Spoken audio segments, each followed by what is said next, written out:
Vol de nuit à Monsieur Didier Dora. Les collines, sous l'avion, creusaient déjà leur sillage d'ombre dans l'or du soir. Les plaines devenaient lumineuses, mais d'une inusable lumière. En ce pays, elles n'en finissent pas de rendre leur or, de même qu'après l'hiver, elles n'en finissent pas de rendre leur neige. Et le pilote Fabien, qui revenait de l'extrême sud, vers Buenos Aires, le courrier de Patagonie, reconnaissait à l'approche du soir au même signe que les eaux d'un port. À ce calme, à ces rides légères qu'à peine dessinaient de tranquilles nuages. Il entrait dans une rade immense et bien heureuse. Il eût pu croire aussi, dans ce calme, faire une lente promenade, presque comme un berger. Les bergers de Patagonie vont, sans se presser, d'un troupeau à l'autre. Il allait d'une ville à l'autre. Il était le berger des petites villes. Toutes les 2 heures, il en rencontrait qui venaient boire au bord des fleuves ou qui broutaient leurs plaines. Quelquefois, après 100 kilomètres de steppe plus inhabitée que la mer, il croisait une ferme perdue, et qui semblait emporter en arrière, dans une houle de prairies, sa charge de vie humaine. Alors, il saluait des ailes ce navire. San Julien est en vue. Nous atterrirons dans 10 minutes. Le radio-navigant passait la nouvelle à tous les postes de la nuit. Sur 2500 kilomètres du détroit de Magellan en Buenos Aires, des escales semblables s'échelonnaient. Mais celles-ci s'ouvraient sur les frontières de la nuit, comme, en Afrique, sur le Mystère, la dernière bourgade soumise. Le radio passa un papier au pilote. « Il y a tant d'orage que les décharges remplissent mes écouteurs. Coucherez-vous à San Julián ?» Fabien sourit. Le ciel était calme comme un aquarium, et toutes les escales, devant eux, leur signalaient « ciel pur, vent nul ». Il répondit « continuerons ». Mais le radio pensait que des orages s'étaient installés quelque part, comme des vers s'installent dans un fruit. La nuit sera belle, et pourtant gâtée. Il lui répugnait d'entrer dans cette ombre prête à pourrir. En descendant, moteur au ralenti sur San Julián, Fabien se sentit là. Tout ce qui fait douce la vie des hommes grandissait vers lui. Leurs maisons, leurs petits cafés, les arbres de leurs promenades. Il était semblable à un conquérant, au soir de ses conquêtes, qui se penche sur les terres de l'Empire et découvre l'humble bonheur des hommes. Fabien avait besoin de déposer les armes, de ressentir sa lourdeur et ses courbatures. On est riche aussi de ses misères, et d'être ici un homme simple, qui regarde par la fenêtre une vision désormais immuable. Ce village minuscule, il l'eût accepté. Après avoir choisi, on se contente du hasard de son existence, et on peut l'aimer. Il vous borne comme l'amour. Fabien eût désiré vivre ici longtemps, prendre sa part ici d'éternité, car les petites villes, où il vivait 1 heure, et les jardins clos de vieux murs qu'il traversait, lui semblaient éternels de durer en dehors de lui. Et le village montait vers l'équipage et vers lui s'ouvrait. Et Fabien pensait aux amitiés, aux filles tendres, à l'intimité des nappes blanches, à tout ce qui, lentement, s'apprivoise pour l'éternité. Et le village coulait déjà au ras des ailes, étalant le mystère de ces jardins fermés, que leurs murs ne protégeaient plus. Mais Fabien, ayant atterri, sut qu'il n'avait rien vu, sinon le mouvement lent de quelques hommes parmi leurs pierres. Ce village défendait, par sa seule immobilité, le secret de ses passions. Ce village refusait sa douceur. Il lui fallut renoncer à l'action pour la conquérir. Quand les 10 minutes d'escale furent écoulées, Fabien dut repartir. Il se retourna vers San Julián. Ce n'était plus qu'une poignée de lumière, puis d'étoiles, puis se dissipa la poussière qui, pour la dernière fois, le tenta. Je ne vois plus les cadrans. J'allume. Il toucha les contacts, mais les lampes rouges de la carlingue versèrent vers les aiguilles une lumière encore si diluée dans cette lumière bleue qu'elle ne les colorait pas. Il passa les doigts devant une ampoule, ses doigts se tintèrent à peine. Trop tôt.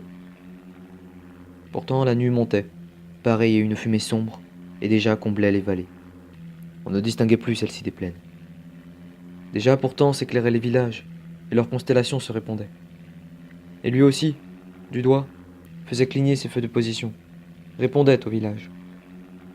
La terre était tendue d'appels lumineux, chaque maison allumant son étoile face à l'immense nuit, ainsi qu'on tourne un phare vers la mer. Tout ce qui couvrait une vie humaine déjà scintillait. Fabien admirait que l'entrée dans la nuit se fît cette fois comme une entrée en rade, lente et belle. Il enfouit sa tête dans la carlingue. Le radium des aiguilles commença à luire. L'un après l'autre, le pilote vérifia des chiffres et fut content.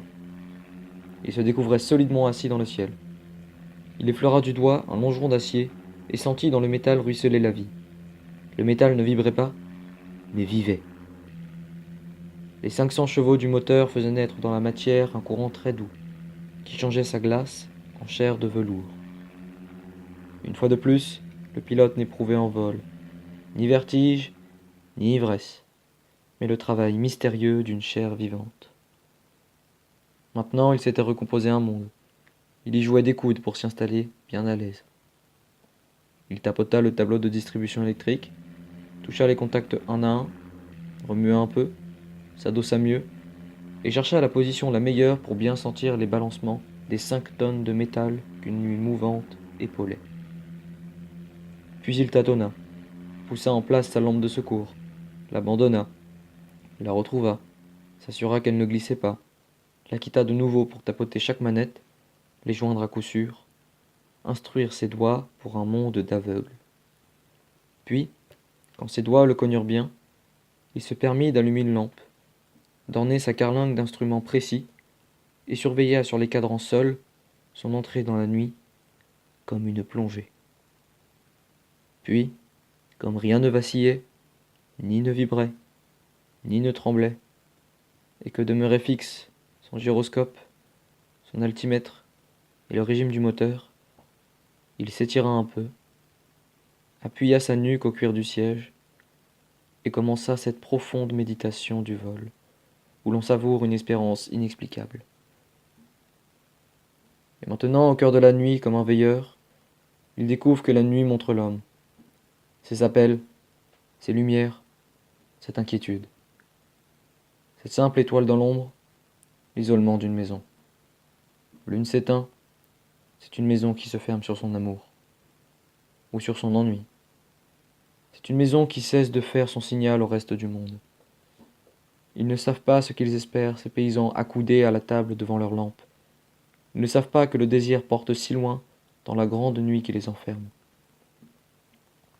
Mais Fabien le découvre quand il vient de 1000 kilomètres, laissant des lames de fond profondes soulever et descendre l'avion qui respire, quand il a traversé 10 orages comme des pays de guerre, et, entre eux, des clairières de lune, et quand il gagne ses lumières, l'une après l'autre, avec le sentiment de vaincre. Ces hommes croient que leur lampe luit pour l'humble table, mais à 80 kilomètres d'eux, on est déjà touché par l'appel de cette lumière, comme s'il la balançait, désespéré, d'une nuit déserte, devant la mer.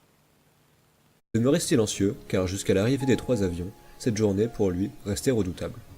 Minute par minute, à mesure que les télégrammes lui parvenaient, Rivière avait conscience d'arracher quelque chose au sort, de réduire la part d'inconnu et de tirer ses équipages hors de la nuit jusqu'au rivage. Un manœuvre aborda Rivière pour lui communiquer un message du poste radio. Le courrier du Chili signale qu'il aperçoit les lumières de Buenos Aires. Bien. Bientôt Rivière entendrait cet avion. La nuit en livrait un déjà, ainsi qu'une mer pleine de flux et de reflux et de mystères livre à la plage le trésor qu'elle a si longtemps ballotté. Et plus tard, on recevrait d'elle les 2 autres. Alors, cette journée serait liquidée. Alors, les équipes usées iraient dormir, remplacées par les équipes fraîches. Mais Rivière n'aurait point de repos. Le courrier d'Europe, à son tour, le chargerait d'inquiétude. Il en serait toujours ainsi. Toujours. Pour la première fois, ce vieux lutteur s'étonnerait de se sentir là. L'arrivée des avions ne serait jamais cette victoire qui termine une guerre et ouvre une ère de paix bien heureuse. Il n'y aurait jamais pour lui qu'un pas de fait précédant 1000 pas semblables. Il semblait à Rivière qu'il soulevait un poids très lourd, à bras tendus, depuis longtemps. Un effort sans repos et sans espérance. Je vieillis. Il vieillissait si, dans l'action seule, il ne trouvait plus sa nourriture. Il s'étonna de réfléchir sur des problèmes qu'il ne s'était jamais posés. Et pourtant revenait contre lui, avec un murmure mélancolique, la masse des douceurs qu'il avait toujours écartées, un océan perdu. Tout cela est donc si proche. Il s'aperçut qu'il avait peu à peu repoussé vers la vieillesse, pour, quand il aurait le temps, ce qui fait douce la vie des hommes. Comme si réellement on pouvait avoir le temps un jour, comme si on gagnait, à l'extrémité de la vie, cette paix bienheureuse que l'on imagine. Mais il n'y a pas de paix. Il n'y a peut-être pas de victoire. Il n'y a pas d'arrivée définitive de tous les courriers. Rivière s'arrêta devant Leroux, un vieux contremaître qui travaillait. Leroux, lui aussi, travaillait depuis 40 ans, et le travail prenait toutes ses forces. Quand Leroux rentrait chez lui vers 10 heures du soir, ou minuit, ce n'était pas dans un autre monde qui s'offrait à lui, ce n'était pas une évasion. Rivière sourit à cet homme qui relevait son visage lourd et désignait un axe bleui. Ça tenait trop dur, mais je l'ai eu. Rivière se penchait sur l'axe. Rivière était repris par le métier. Il faudra dire aux ateliers d'ajuster ces pièces-là plus libres. Il tâta du doigt les traces du grippage, puis considéra de nouveau Leroux. Une drôle de question lui venait aux lèvres devant ses rides sévères. Il en souriait. Vous vous êtes beaucoup occupé d'amour, Leroux, dans votre vie? Oh, l'amour, vous savez, monsieur le directeur. Vous êtes comme moi, vous n'avez jamais eu le temps. Pas bien beaucoup. Rivière écoutait le son de la voix pour connaître si la réponse était amère. Elle n'était pas amère. Cet homme éprouvait, en face de sa vie passée, le tranquille contentement du menuisier qui vient de polir une belle planche. Voilà, c'est fait. Voilà, pensait Rivière, ma vie est faite. Il repoussa toutes les pensées tristes qui lui venaient de sa fatigue et se dirigea vers le hangar, car l'avion du Chili grondait. Le son de ce moteur lointain devenait de plus en plus dense. Il mûrissait. On donna les feux. Les lampes rouges du balisage dessinèrent un hangar, des pylônes de TSF, un terrain carré. On dressait une fête. Le voilà. L'avion roulait déjà dans le faisceau des phares, si brillant qu'il en semblait neuf. Mais, quand il eut stoppé enfin devant le hangar, tandis que les mécaniciens et les manœuvres se pressaient pour décharger la poste, le pilote pèlerin ne bougea pas. « Eh bien, qu'attendez-vous pour descendre ?» Le pilote, occupé à quelque mystérieuse besogne, ne daigna pas répondre. Probablement il écoutait encore tout le bruit du vol passer en lui. Il hochait lentement la tête et, penché en avant, manipulait on ne sait quoi.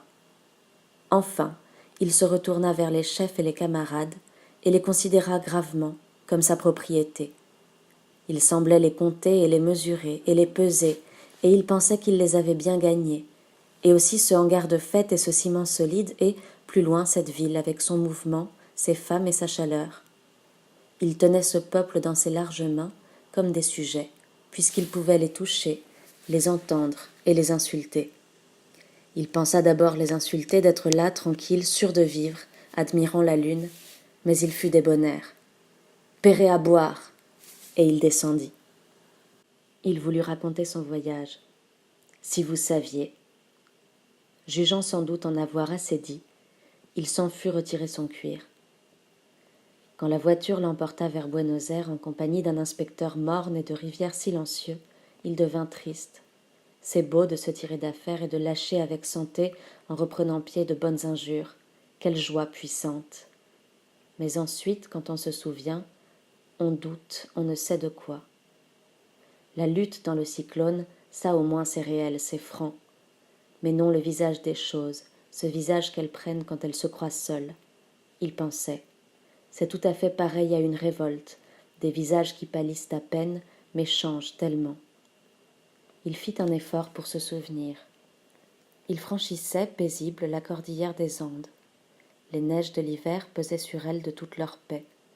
Les neiges de l'hiver avaient fait la paix dans cette masse, comme les siècles dans les châteaux morts.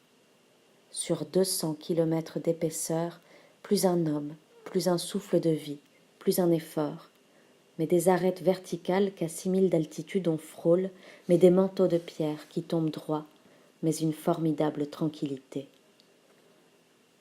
Ce fut aux environs du pic Tupungato. Il réfléchit, oui, c'est bien là qu'il fut le témoin d'un miracle.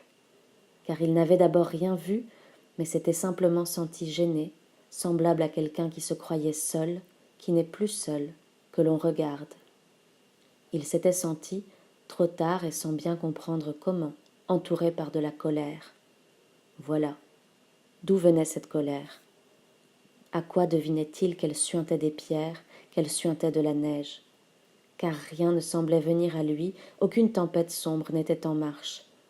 Mais un monde à peine différent, sur place, sortait de l'autre.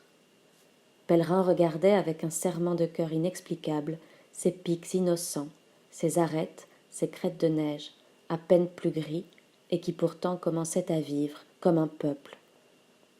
Sans avoir à lutter, il serrait les mains sur les commandes. Quelque chose se préparait qu'il ne comprenait pas. Il bandait ses muscles telle une bête qui va sauter, mais il ne voyait rien qui ne fût calme. Oui, calme, mais chargé d'un étrange pouvoir. Puis tout s'était aiguisé, ses arêtes, ses pics, tout devenait aigu. On les sentait pénétrer comme des étraves le vent dur. Et puis il lui sembla qu'elle virait et déviait autour de lui à la façon de navires géants qui s'installent pour le combat. Et puis il y eut, mêlée à l'air, une poussière. Elle montait, flottant doucement comme un voile le long des neiges. Alors, pour chercher une issue en cas de retraite nécessaire, il se retourna et trembla. Toute la cordillère en arrière semblait fermenter. Je suis perdu. D'un pic à l'avant jaillit la neige, un volcan de neige, puis d'un second pic un peu à droite, et tous les pics, ainsi, l'un après l'autre, s'enflammèrent, comme successivement touchés par quelque invisible coureur. C'est alors qu'avec les premiers remous de l'air, les montagnes autour du pilote oscillèrent. L'action violente laisse peu de traces. Il ne retrouvait plus en lui le souvenir des grands remous qu'il avait roulés. Il se rappelait seulement s'être débattu avec rage dans ces flammes grises. Il réfléchit. Le cyclone, ce n'est rien, on sauve sa peau. Mais auparavant, mais cette rencontre que l'on fait. Il pensait reconnaître entre mille un certain visage, et pourtant, il l'avait déjà oublié.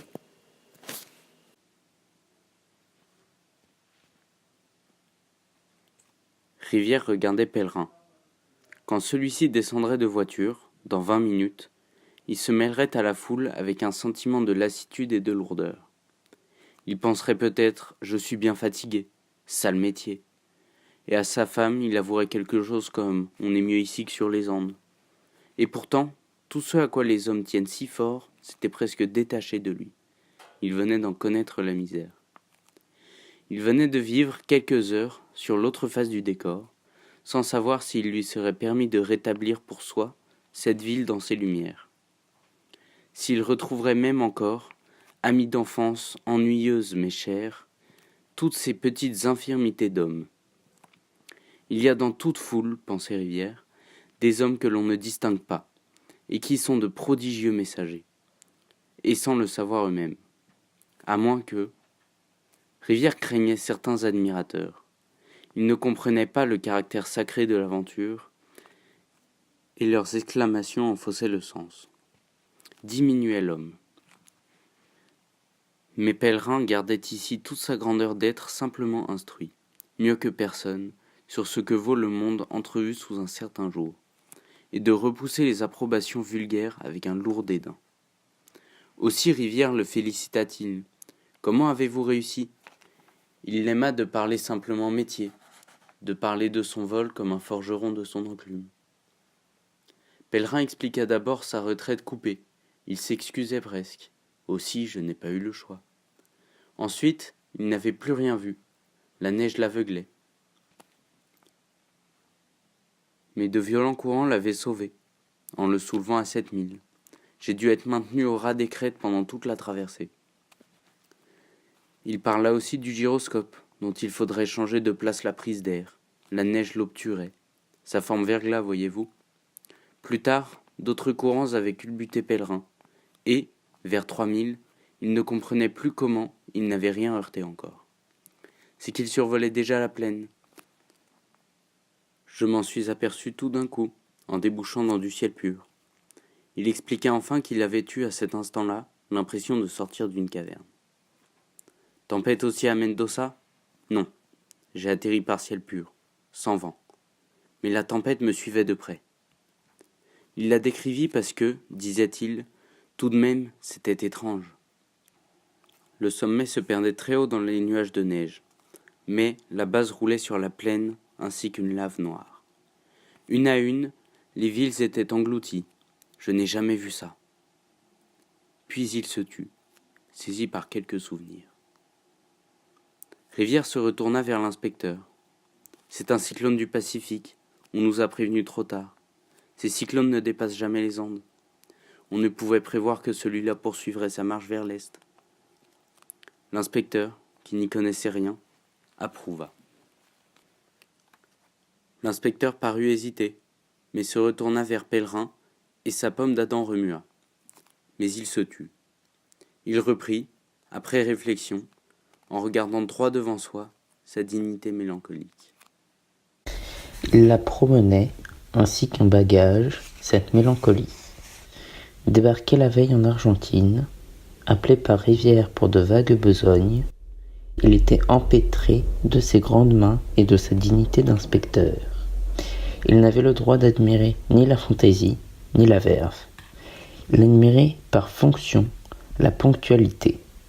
Il n'avait le droit de boire un verre en compagnie, de tutoyer un camarade et de risquer un calembour que si, par un hasard invraisemblable, il rencontrait dans la même escale un autre inspecteur.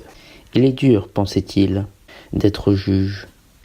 À vrai dire, il ne jugeait pas, mais hochait la tête, ignorant tout. Il hochait la tête, lentement, devant tout ce qu'il rencontrait. Cela troublait les consciences noires et contribuait au bon entretien du matériel.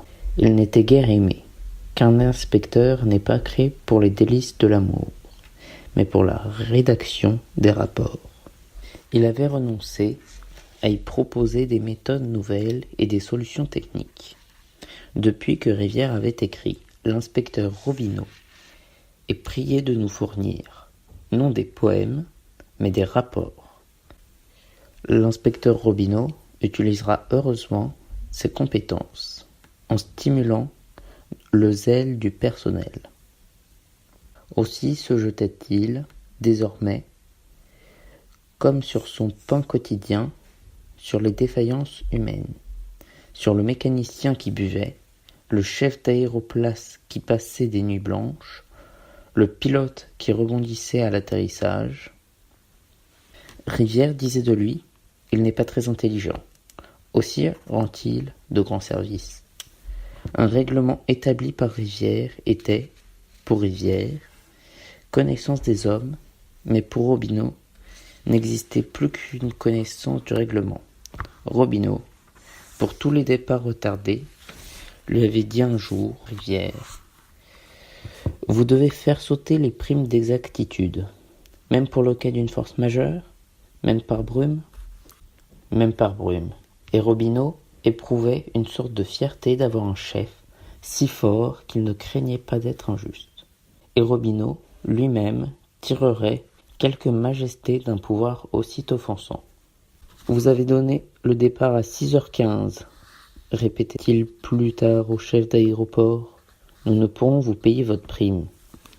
Mais, monsieur Robineau, à 5h30, on ne voyait pas à 10 mètres. C'est le règlement. Mais monsieur Robineau, nous ne pouvons pas balayer la brume. Et Robineau se retranchait dans son mystère. Il faisait partie de la direction. Seul, parmi ses tontons, il comprenait comment, en châtiant les hommes, on améliorait le temps. Il ne pense rien, disait de lui Rivière. Ça lui évite de penser faux. Si un pilote cassait un appareil, ce pilote perdait sa prime de non-casse. Mais, quand la panne a lieu sur un bois, s'était informé Robineau. Sur un bois aussi. Et Robineau se le tenait pour dit. Je regrette, disait-il plus tard au pilote, avec une vive ivresse. Je regrette même infiniment. Mais il fallait avoir la panne ailleurs. Mais, monsieur Robineau, on ne choisit pas. C'est le règlement. Le règlement, pensait Rivière, est semblable au rite d'une religion qui semble absurde, mais façonne les hommes. Il était indifférent à Rivière de paraître juste ou injuste. Peut-être ces mots-là n'avaient-ils même pas de sens pour lui.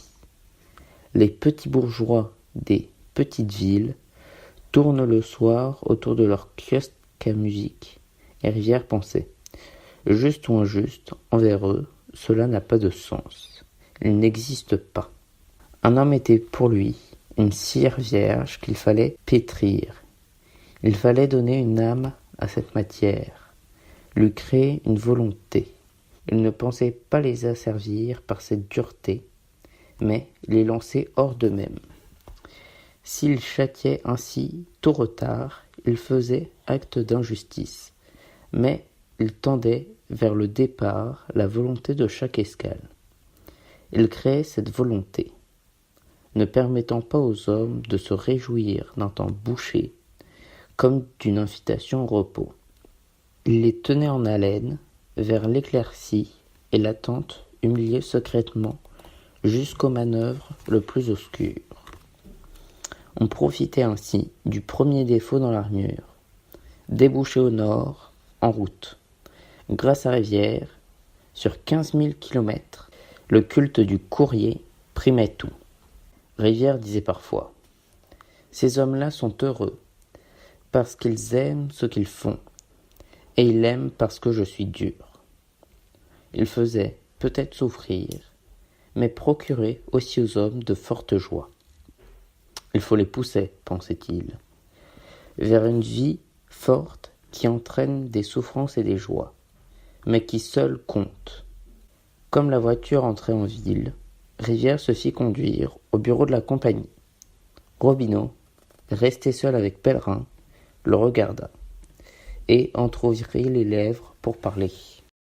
Or, Robineau ce soir était là. Il venait de découvrir en face de Pellerin vainqueur que sa propre vie était grise. Il venait surtout de découvrir que lui, Robineau, malgré son titre d'inspecteur et son autorité, valait moins que cet homme rompu de fatigue, tassé dans l'angle de la voiture, les yeux clos et les mains noires d'huile. Pour la première fois, Robineau admirait. Il avait besoin de le dire. Il avait besoin, surtout, de se gagner une amitié. Il était là de son voyage et de ses échecs du jour. Peut-être se sentit-il même un peu ridicule. Il s'était embrouillé ce soir, dans ses calculs, en vérifiant les stocks d'essence. Et l'agent même qu'il désirait suspendre, pris de pitié, les avait achevés pour lui. Mais surtout, il avait critiqué le montage d'une pompe à huile de type B6, la confondant avec une pompe à huile de type B4. Les mécaniciens sournois l'avaient laissé flétrir pendant 20 minutes. Une ignorance que rien n'excuse, sa propre ignorance. Il avait peur aussi de sa chambre d'hôtel. De Toulouse à Buenos Aires, il la regagnait invariablement après le travail.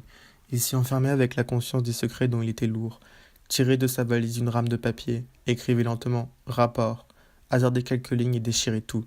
Il aurait aimé sauver la compagnie d'un grand péril. Elle ne courait aucun péril. Il n'avait guère sauvé jusqu'à présent qu'un moyeu d'hélice, touché par la rouille. Il avait promené son doigt sur cette rouille, d'un air funèbre, lentement, devant un chef d'aéroplace, qui lui avait d'ailleurs répondu « Adressez-vous à l'escale précédente, cet avion-là vient d'en arriver. » Robineau doutait de son rôle. Il hasarda pour se rapprocher de Pellerin.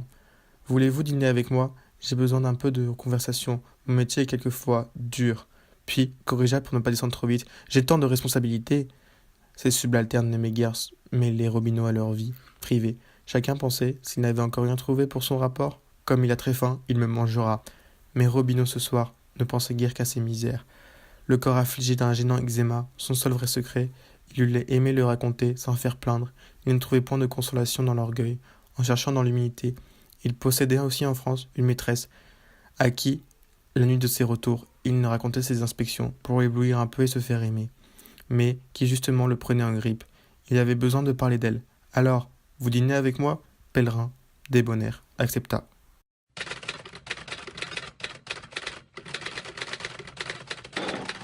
Les secrétaires sonnelaient dans les bureaux de Buenos Aires quand Rivière entra. Il avait gardé son manteau, son chapeau. Il ressemblait toujours à un éternel voyageur et passait presque inaperçu, dans sa petite taille déplacée d'air, dans ses cheveux gris et ses vêtements anonymes s'adaptaient à tous les décors. Et pourtant, Hazel anima les hommes. Les secrétaires s'émurent. Le chef de bureau compulsa d'urgence les derniers papiers. Les machines à écrire cliquetèrent. Le téléphoniste plantait ses fiches dans le standard et notait sur un livre épais les télégrammes. Rivière s'assit, lut. Après l'épreuve du Chili, il relisait l'histoire d'un jour heureux où les choses s'ordonnent d'elles-mêmes, où les messages dont se délivrent l'un après l'autre les aéroports franchis sont de sobres bulletins de victoire. Le courrier de Patagonie, lui aussi, progressait vite. On était en avance sur l'horaire, car les vents poussaient du sud vers le nord, le rendant le favorable. Passez-moi les messages météo. Chaque aéroport vantait son temps clair, son ciel transparent, sa bonne brise. Un soir doré avait habillé l'Amérique. Rivière se réjouit du zèle des choses. En tenant ce courrier luttait quelque part dans l'aventure de la nuit, mais avec les meilleures chances. Rivière repoussa le cahier. Ça va. Et sortit jeter un coup d'œil sur les services, veilleurs de nuit qui veillaient sur la moitié du monde. Devant une fenêtre ouverte, il s'arrêta et comprit la nuit. Elle contenait Buenos Aires, mais aussi, comme une vaste nef, l'Amérique. Il ne s'étonna pas de ce sentiment de grandeur. le ciel de Santiago du Chili. Un ciel étranger, mais une fois le courrier en marche de Santiago du Chili, on vivait, d'un bout à l'autre de la ligne, sous la même voûte profonde. Cet autre courrier maintenant dont on guettait la voix dans les écouteurs de TSF. Les pêcheurs de Patagonie en voyaient luire les feux de bord. Cette inquiétude d'un avion en vol quand elle pesait sur rivière pesait aussi sur les capitales et les provinces, avec le grondement du moteur. Heureux de cette nuit bien dégagée, il se souvenait de nuits de désordre, où l'avion lui semblait dangereusement enfoncé et si difficile à secourir. On suivait du poste radio de Buenos Aires sa plainte, mêlée au grésillement des orages. Sous cette gangue sourde, l'or de l'onde musicale se perdait. Quel désastre dans le champ mineur d'un courrier jeté en flèche, aveugle vers les obstacles de la nuit. Rivière pensa que la place de l'inspecteur, une nuit de veille, est au bureau. « Faites-moi chercher Robineau. » Robineau était sur le point de faire d'un pilote son ami. Il avait à l'hôtel, devant lui, déballé sa valise. Il livrait ces menus objets par quoi les inspecteurs se rapprochent du reste des hommes. Quelques chemises de mauvais goût, un nécessaire de toilette, puis une photographie de femme maigre que l'inspecteur piqua au mur. Il faisait ainsi à Pellerin l'humble confession de ses besoins, de ses tendresses, de ses regrets. Alignant dans un ordre misérable ses trésors, il étalait devant le pilote sa misère, un eczéma moral. Il montrait sa prison. Mais pour Robineau, comme pour tous les hommes, existait une petite lumière. Il avait éprouvé une grande douceur en tirant du fond de sa valise, précieusement enveloppé, un petit sac. Il avait tapoté longtemps sans rien dire. Puis desserrant enfin les mains. « J'ai ramené ça du Sahara. » L'inspecteur avait rougi d'oser une telle confidence. Il était consolé de ses déboires et de son infortune conjugale, et de toute cette grise vérité par de petits cailloux noirâtres qui ouvraient une porte sur le mystère. Rougissant un peu plus, on les trouve les mêmes au Brésil. Et Pellerin avait tapoté l'épaule d'un inspecteur qui se penchait sur l'Atlantide. Par pudeur, Pellerin avait demandé « Vous aimez la géologie ? C'est ma passion !» Seule dans la vie avait été douce pour lui, les pierres. Robineau, quand on l'appela, fut triste, mais redevint digne. « Je dois vous quitter. Monsieur Rivière a besoin de moi pour quelques décisions graves. »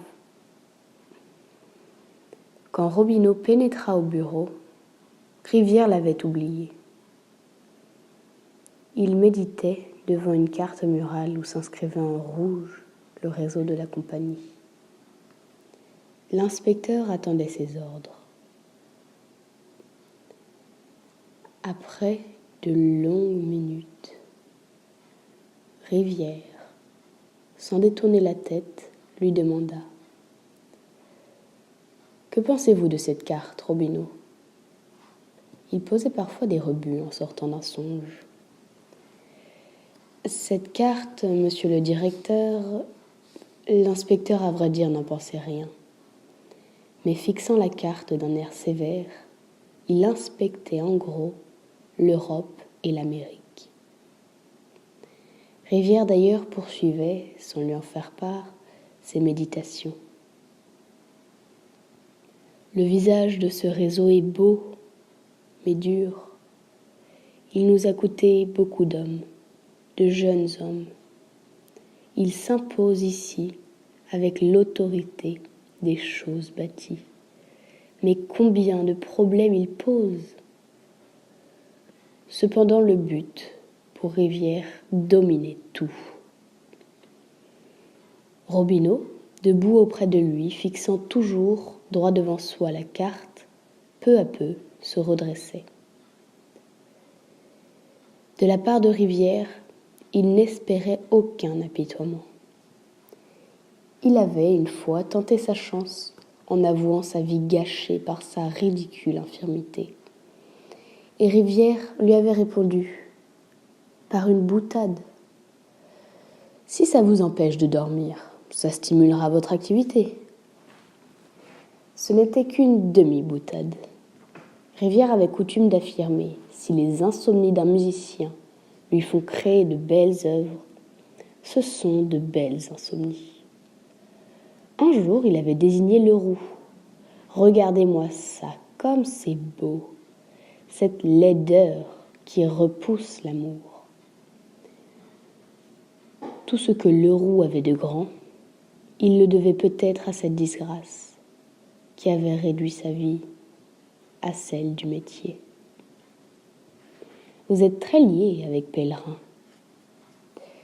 Je ne vous le reproche pas. Rivière fit demi-tour et, la tête penchée, marchant à petits pas, il entraînait avec lui Robineau. Un sourire, triste, lui vint aux lèvres, que Robineau ne comprit pas. Seulement, vous êtes le chef. Oui, fit Robineau. Rivière pensa qu'ainsi, chaque nuit, une action se nouait dans le ciel, comme un drame. Un fléchissement des volontés pouvait entraîner une défaite. On aurait peut-être à lutter beaucoup d'ici le jour. Vous devez rester dans votre rôle. Rivière pesait ses mots. Vous commanderez peut-être à ce pilote la nuit prochaine un départ dangereux. Il devra obéir. Oui. Vous disposez presque de la vie des hommes, et d'hommes qui valent mieux que vous. Il parut hésiter. Ça, c'est grave. Rivière, marchant toujours à petits pas, se tut quelques secondes. Si c'est par amitié qu'ils vous obéissent, vous les dupez. Vous n'avez droit vous-même à aucun sacrifice. Non, bien sûr. Et s'ils croient que votre amitié leur épargnera certaines corvées, vous les dupez aussi. Il faudra bien qu'ils obéissent. Asseyez-vous là. Rivière, doucement de la main, poussait Robineau vers son bureau. Je vais vous mettre à votre place, Robineau. Si vous êtes las, ce n'est pas à ces hommes de vous soutenir. Vous êtes le chef. Votre faiblesse est ridicule. Écrivez. Écrivez. L'inspecteur Robineau inflige au pilote Pèlerin telle sanction pour tel motif. Vous trouverez un motif quelconque. Monsieur le directeur, faites comme si vous me compreniez, Robineau. Aimez ce que vous commandez, mais sans le leur dire. Robineau, de nouveau, avec zèle, ferait nettoyer les moyeux d'hélice. Un terrain de secours communiqua par TSF. Avion en vue, avion signal, baisse de régime, vais atterrir. On perdrait sans doute une demi-heure. Rivière connut cette irritation que l'on éprouve quand le rapide stoppe sur la voie et que les minutes ne délivrent plus leur lot de plaine. La grande aiguille de la pendule décrivait maintenant un espace mort. Tant d'événements auraient pu tenir dans cette ouverture de compas. Rivière sortit pour tromper l'attente et la nuit lui apparut vide, comme un théâtre sans acteur. Une telle nuit qui se perd. Il regardait avec rancune par la fenêtre ce ciel découvert, enrichi d'étoiles, ce balisage divin, cette lune, lors d'une telle nuit dilapidée. Mais dès que l'avion décolla, cette nuit pour Rivière fut encore émouvante et belle. Elle portait la vie dans ses flancs. Rivière en prenait soin. « Quel temps rencontrez-vous » fit-il demander à l'équipage. 10 secondes s'écoulèrent. Très beau. Puis vinrent quelques noms de villes franchies. Et c'était pour Rivière, dans cette lutte des cités qui tombaient. Le radio-navigant du courrier de Patagonie, une heure plus tard, se sentit soulevé doucement comme par une épaule. Il regarda autour de lui, des nuages lourds éteignaient les étoiles. Il se pencha vers le sol. Il cherchait les lumières des villages, pareilles à celles de vers luisants cachés dans l'herbe. Mais rien ne brillait dans cette herbe noire. Il se sentit maussade, entrevoyant une nuit difficile. Marche contre marche, territoire gagné qu'il faut rendre. Il ne comprenait pas la tactique du pilote.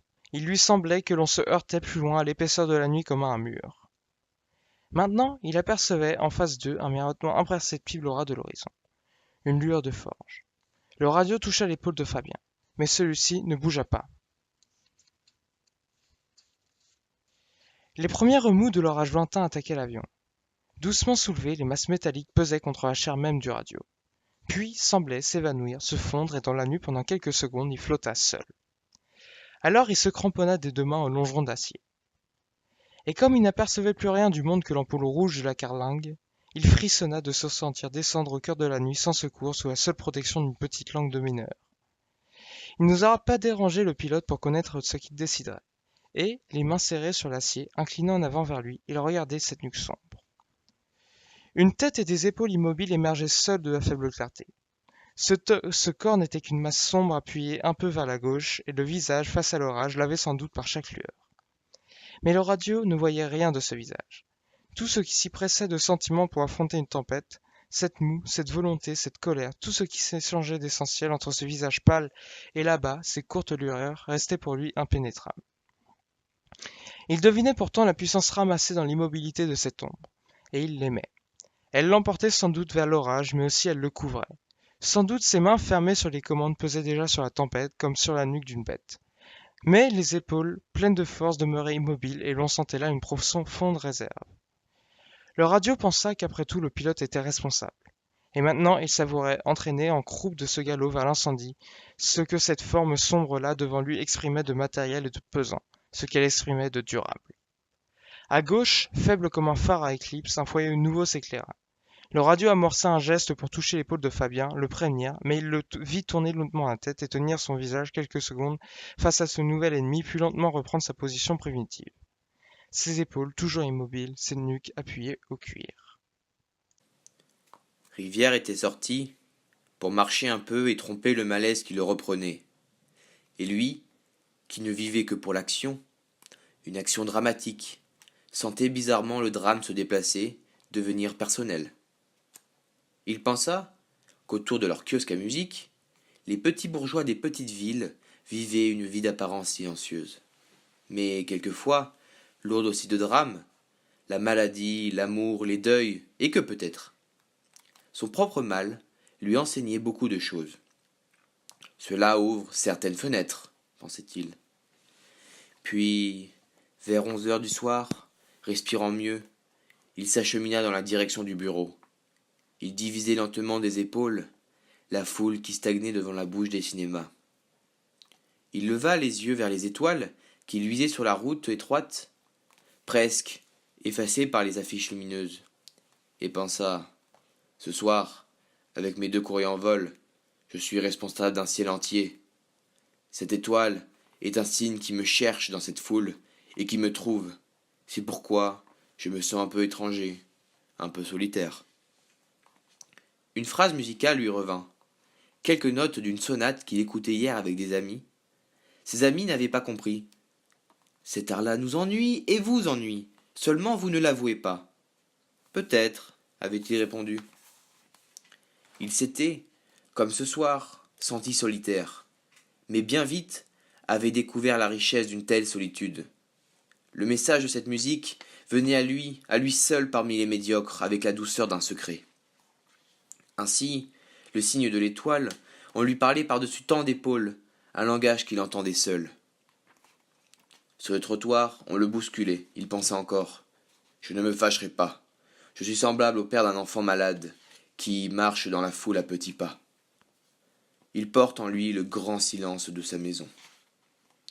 Il leva les yeux sur les hommes. Il cherchait à reconnaître ceux d'entre eux qui promenaient à petits pas leur invention ou leur amour, et il songeait à l'isolement des gardiens de phare. Le silence des bureaux lui plut. Il les traversait lentement, l'un après l'autre, et son pas sonnait seul. Les machines à écrire dormaient sous les housses. Sur les dossiers, en ordre, les grandes armoires étaient fermées. 10 années d'expérience et de travail. L'idée lui vint qu'il visitait les caves d'une banque, là où pèsent les richesses. Il pensait que chacun de ces registres accumulait mieux que de l'or, une force vivante. Une force vivante mais endormie, comme lors des banques.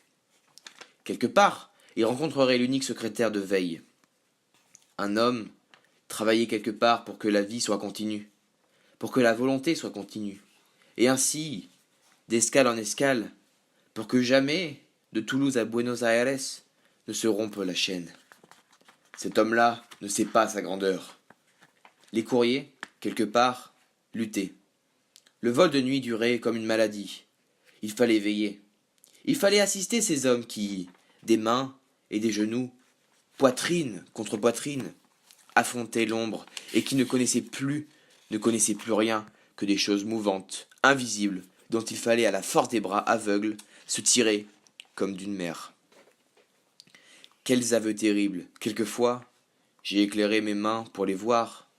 Velours des mains révélait seul dans ce bain rouge de photographe ce qu'il reste du monde et qu'il faut sauver. Rivière poussa la porte du bureau de l'exploitation. Une seule lampe allumée, créait dans un angle une plage claire.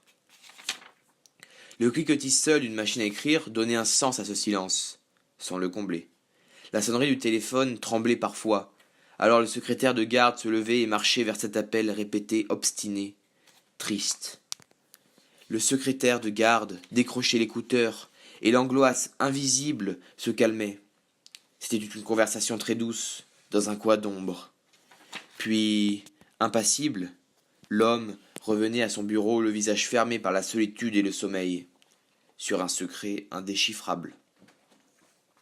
Quelle menace apporte un appel qui vient de la nuit du dehors, lorsque deux courriers sont en vol? Rivière pensait au télégramme qui touche les familles, sous les lampes du soir, puis au malheur qui, pendant des secondes presque éternelles, reste un secret dans le visage du père. Onde d'abord, sans force, si loin du cri jeté, si calme. Et chaque fois, il entendait son faible écho dans cette sonnerie discrète. Et chaque fois, les mouvements de l'homme que la solitude faisait lents comme un nageur entre deux eaux, revenant de l'ombre vers sa lampe, comme un plongeur remonte, lui paraissaient lourds de secrets. Restez, j'y vais. Rivière décrocha l'écouteur, reçut le bourdonnement du monde. Ici, Rivière. Un faible tumulte, puis une voix. Je vous passe le poste radio. Un nouveau tumulte, celui des fiches dans le standard, puis notre voix. Ici le poste radio, nous vous communiquons les télégrammes. Rivière les notait et hochait la tête. Bien, bien. Rien d'important. Des messages réguliers de service. Rio de Janeiro demandait un renseignement. Montevideo parlait du temps et Mendoza de matériel. C'étaient les bruits familiers de la maison. Et les courriers? Le temps est orageux. Nous n'entendons pas les avions. Bien. Rivière songea que la nuit ici était pure, les étoiles luisantes, mais les radiotélégraphistes découvraient en elle le souffle de lointains orages. À tout à l'heure. Rivière se levait, le secrétaire l'aborda. Les notes du service pour la signature, monsieur? Bien. Rivière se découvrait une grande amitié pour cet homme, que chargeait aussi le poids de la nuit. Un camarade de combat, pensait Rivière. Il ne saura sans doute jamais combien cette veille nous unit. Comme, une liasse de papier dans les mains, il rejoignit son bureau personnel. Rivière ressentit cette vive douleur au côté droit, qui, depuis quelques semaines, le tourmentait. Ça ne va pas. Il s'appuya une seconde contre le mur. C'est ridicule. Puis il atteignit son fauteuil. Il se sentait, une fois de plus, ligoté comme un vieux lion, et une grande tristesse l'envahit. Tant de travail pour aboutir à ça? J'ai 50 ans. 50 ans, j'ai rempli ma vie. Je me suis formé, j'ai lutté, j'ai changé le cours des événements. Et voilà maintenant tout ce qui m'occupe et me remplit, et passe le monde en importance, c'est ridicule. Il attendit, essuya un peu de sueur, et, quand il fut délivré, travailla. Il compulsait lentement les notes. Nous avons constaté, à Buenos Aires, au cours du démontage du moteur 301, nous infligerons une sanction grave aux responsables. Il signa. L'escale de Florianopolis, n'ayant pas observé les instructions, il signa.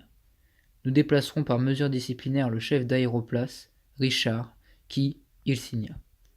Puis, comme cette douleur au côté, engourdie, mais présente en lui, et nouvelle comme un sens nouveau de la vie, l'obligeait à penser à soi. Il fut presque amer. Suis-je juste ou injuste? Je l'ignore. Si je frappe, les pannes diminuent. Le responsable, ce n'est pas l'homme. C'est comme une puissance obscure que l'on ne touche jamais. Si l'on ne touche pas tout le monde. Si j'étais très juste, un vol de nuit serait chaque fois une chance de mort. Il lui vint une certaine lassitude d'avoir tracé si durement cette route. Il pensa que la pitié était bonne. Il feuilletait toujours les notes, absorbé dans son rêve. Quant à Roblette, à partir d'aujourd'hui, il ne fait plus partie de notre personnel. Il revit ce vieux bonhomme et la conversation du soir. Un exemple. Que voulez-vous? C'est un exemple. Mais monsieur, une fois, une seule, pensez donc. Et j'ai travaillé toute ma vie. Il faut un exemple. Mais monsieur, regardez, monsieur. Alors ce portefeuille usé et cette vieille feuille de journal où Roblette, jeune, pose debout près d'un avion. Rivière voyait les vieilles mains trembler sur cette gloire naïve. Ça date de 1910. Monsieur. C'est moi qui ai fait le montage, ici du premier avion d'Argentine. L'avion depuis 1910. Monsieur, ça fait 20 ans. Alors comment pouvez-vous dire? Et les jeunes, monsieur, comme ils vont rire à l'atelier. Ah, ils vont bien rire. Ça m'est égal. Et mes enfants, monsieur, j'ai des enfants. Je vous ai dit, je vous offre une place de manœuvre. Ma dignité, monsieur, ma dignité. Voyons, monsieur, 20 ans d'aviation, un vieil ouvrier comme moi. De manœuvre. Je refuse, monsieur, je refuse. Et les vieilles mains tremblaient, et Rivière détournait les yeux de cette peau fripée, épaisse et belle. De manœuvre. Non, monsieur, non. Je suis très las, pensait Rivière. La fièvre montait en lui, caressante. Il tapotait la feuille et pensait. J'aimais bien le visage de ce vieux compagnon. Et Rivière revoyait ses mains. Il pensait à ce faible mouvement qu'elles ébaucheraient pour se joindre. Il suffirait de dire « ça va, restez ». Rivière rêvait au ruissellement de joie qui descendrait dans ses vieilles mains, et cette joie, qu'allait dire non ce visage, mais ces vieilles mains d'ouvrier, lui parut la chose la plus belle du monde. Je vais déchirer cette note, et la famille du vieux, et cette rentrée le soir, et ce modeste orgueil. Alors, on te garde? Voyons, c'est moi qui ai fait le montage du premier avion d'Argentine. Et les jeunes, qui ne riraient plus, ce prestige reconquis par l'ancien. Je déchire. Le téléphone sonnait, Rivière le décrocha. Un temps long, puis cette résonance, cette profondeur qu'apportait le vent, l'espace aux voix humaines. Enfin, on parla. Ici le terrain, qui est là? Rivière. Monsieur le directeur, le 605 est en piste. Bien. Enfin, tout est prêt, mais nous avons dû, en dernière heure, refaire le circuit électrique. Les connexions étaient défectueuses. Bien. Qui a monté le circuit? Nous vérifierons. Si vous le permettez, nous prendrons des sanctions. Une panne de lumière de bord, ça peut être grave. Bien sûr. Rivière pensait. Si l'on n'arrache pas le mal quand on le rencontre, où qu'il soit, il y a des pannes de lumière. C'est un crime de le manquer quand par hasard, il découvre ses instruments. Roblet partira. Le secrétaire, qui n'a rien vu, tape toujours. C'est la comptabilité de quinzaine. Pourquoi pas prête? On verra ça. C'est curieux comme les événements prennent le dessus, comme se révèle une grande force obscure. La même qui soulève les forêts vierges, qui croît, qui force, qui sourde partout autour des grandes œuvres. Rivière pensait à ces temples que de petites lianes font crouler. Une grande œuvre. Il pensa encore pour se rassurer. Tous ces hommes, je les aime, mais ce n'est pas eux que je combats. C'est ce qui passe par eux. Son cœur battait des coups rapides qui le faisaient souffrir. Je ne sais pas si ce que je fais est bon. Je ne sais pas l'exacte valeur de la vie humaine, ni de la justice, ni du chagrin. Je ne sais pas exactement ce que vaut la joie d'un homme, ni une main qui tremble, ni la pitié, ni la douceur. Il rêva. La vie se contredit tant, on se débrouille comme on peut avec la vie. Mais durer, mais créer et changer son corps périssable. Rivière réfléchit, puis sonna. Téléphoner au pilote du courrier d'Europe, qu'il vienne me voir avant de partir. Il pensait. Il ne faut pas que ce courrier fasse inutilement demi-tour. Si je ne secoue pas mes hommes, la nuit toujours les inquiétera.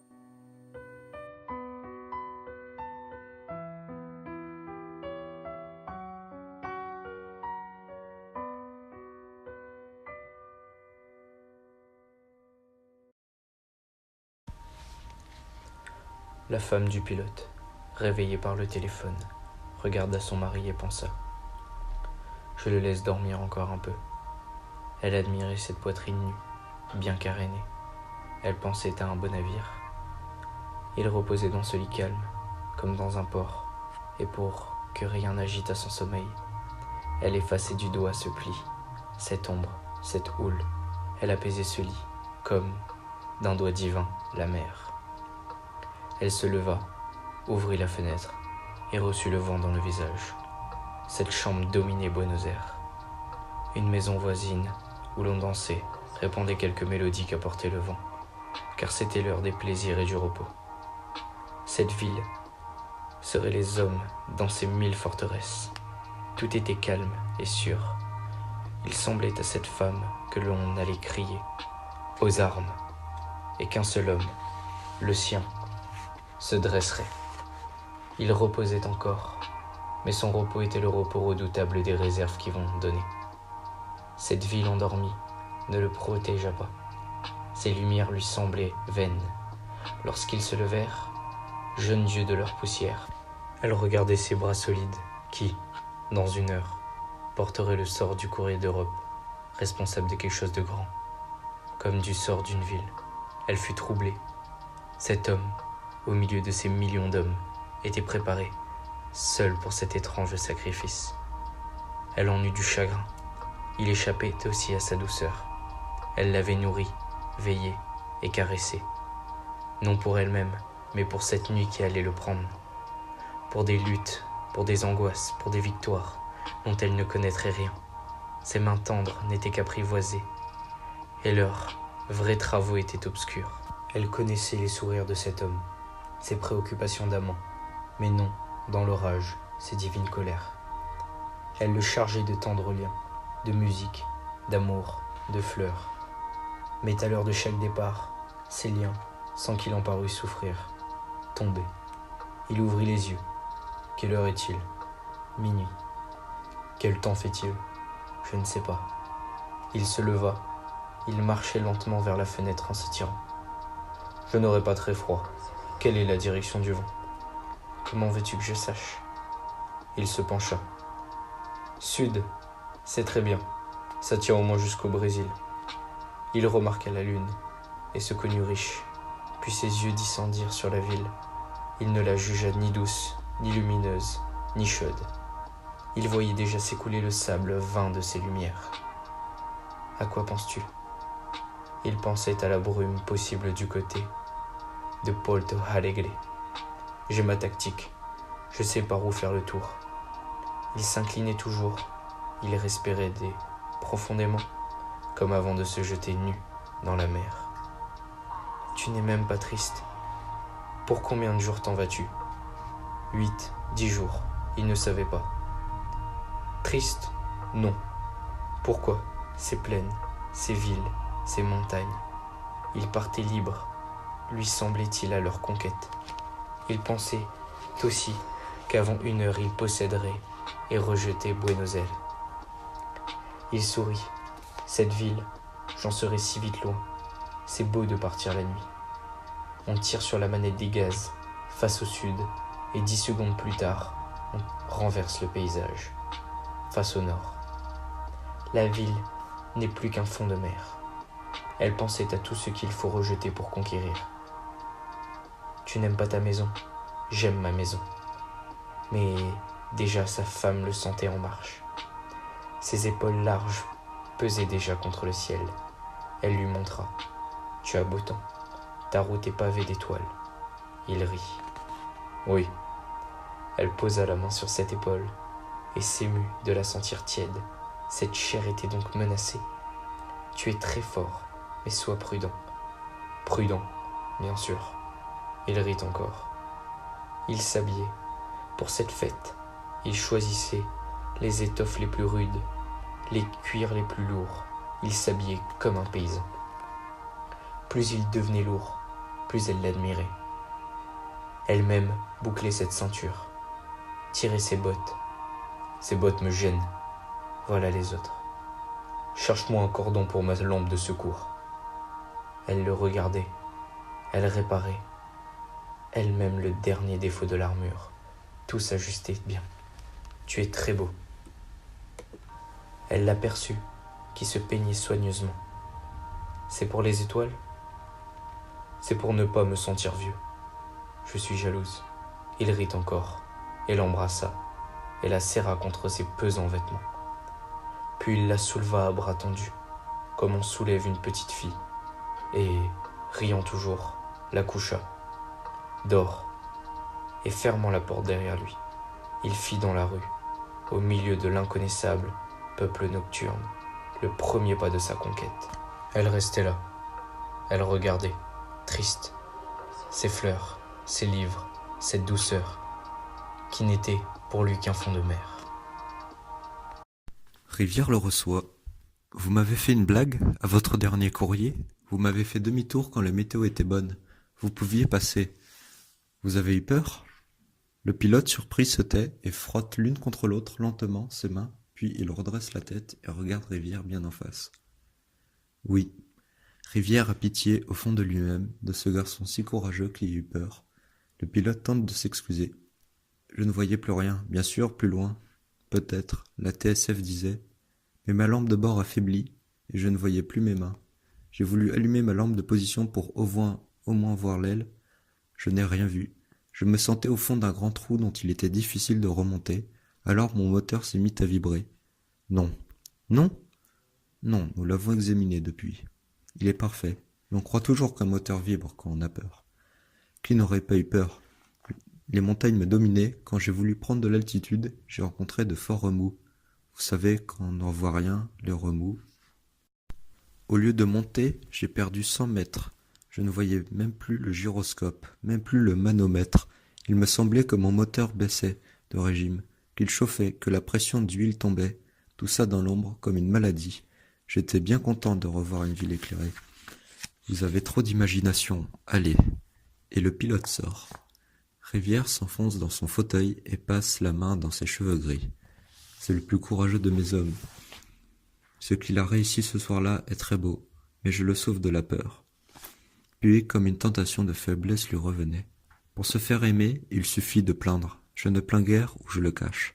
J'aimerais bien pourtant m'entourer de l'amitié et de la douceur humaine. Un médecin dans son métier les rencontre. Mais ce sont les événements que je sers, il faut que je forge les hommes pour qu'ils les servent.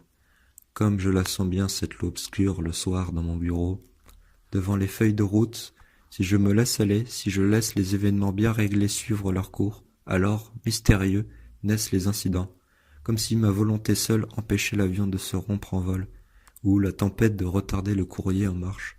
Je suis surpris parfois de mon pouvoir. Il réfléchit encore. C'est peut-être clair, ainsi la lutte perpétuelle du jardinier sur sa pelouse, le poids de sa simple main repousse dans la terre, ce qui la prépare éternellement, la forêt primitive. Il pense au pilote. Je le sauve de la peur, ce n'est pas lui que j'attaquais, c'est à travers lui cette résistance qui paralyse les hommes devant l'inconnu. Si je l'écoute, si je le plains, si je prends au sérieux son aventure, il croira revenir d'un pays de mystère. Et c'est de mystère seul que l'on a peur.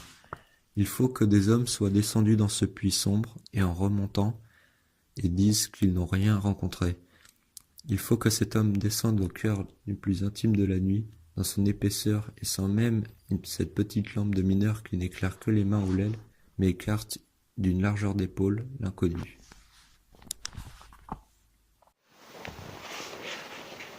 Pourtant, dans cette lutte, une silencieuse fraternité liait, au fond d'eux-mêmes, Rivière et ses pilotes. C'étaient des hommes du même bord, qui éprouvaient le même désir de vaincre. Mais Rivière se souvint des autres batailles qu'il a livrées pour la conquête de la nuit. On redoutait, dans les cercles officiels, comme une brousse inexplorée, ce territoire sombre. Lancer un équipage à 200 km à l'heure vers les orages et les brumes et les obstacles matériels que la nuit contient sans les montrer, leur paraissait une aventure tolérable pour l'aviation militaire. On quitte un terrain par nucléaire, on bombarde, on revient au même terrain. Mais les services réguliers échoueraient la nuit. C'est pour nous, avait répliqué Rivière, une question de vie ou de mort, puisque nous perdons chaque nuit l'avance gagnée pendant le jour sur les chemins de fer et des navires. Rivière avait écouté, avec ennui, parler de bilan, d'assurance et surtout d'opinion publique. L'opinion publique, ripostait-il, on la gouverne. Il pensait, que de temps perdu. Il y a quelque chose qui prenne tout cela.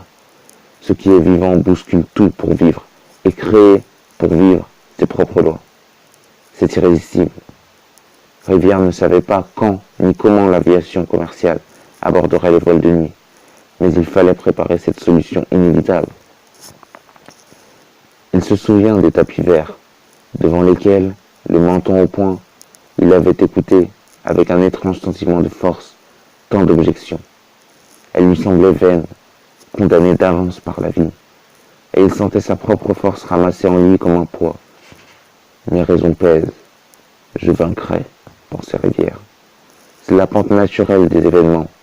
Quand on lui réclamait des solutions parfaites qui écarteraient tous les risques, c'est l'expérience qui dégagera les lois, répondait-il. La connaissance des lois ne procède jamais d'expérience. Après une longue année de lutte, Rivière l'avait emporté. Les uns disaient à cause de sa foi, les autres à cause de sa ténacité, de sa puissance d'ours en marche, mais selon lui, plus simplement, parce qu'il pesait dans la bonne direction. Mais quelle précaution au début! Les avions ne partaient qu'une heure avant le jour, n'atterrissaient qu'une heure après le coucher du soleil. Quand Rivière se jugea plus sûr de son expérience, alors seulement, il osa pousser les courriers dans les profondeurs de la nuit. À peine suivi, presque désavoué, il menait maintenant une lutte solitaire. Rivière sonne pour connaître les derniers messages des avions en vol. Cependant, le courrier de Patagonie abordait l'orage, et Fabien renonçait à le contourner. Il l'estimait trop étendu, car la ligne d'éclairs s'enfonçait vers l'intérieur du pays et révélait des forteresses de nuages. Il tenterait de passer par-dessous, et, si l'affaire se présentait mal, se résoudrait au demi-tour. Il lut son altitude, 1700 mètres. Il pesa des paumes sur les commandes pour commencer à la réduire. Le moteur vibra très fort et l'avion trembla. Fabien corrigea, au jugé, l'angle de descente, puis, sur sa carte, vérifia la hauteur des collines. 500 mètres. Pour se conserver une marge, il naviguerait vers 700. Il sacrifiait son altitude comme on joue une fortune. Un remous fit plonger l'avion, qui trembla plus fort. Fabien se sentit menacé par d'invisibles éboulements. Il rêva qu'il faisait demi-tour et retrouvait 100 000 étoiles. Mais il ne vira pas d'un degré. Fabien calculait ses chances. Il s'agissait d'un orage local, probablement puisque Trolliou, la prochaine escale, signalait un ciel 3/4 couvert. Il s'agissait de vivre 20 minutes à peine dans ce béton noir. Et pourtant, le pilote s'inquiétait. Penché à gauche contre la masse du vent, il essayait d'interpréter les lueurs confuses qui, par les nuits les plus épaisses, circulent encore.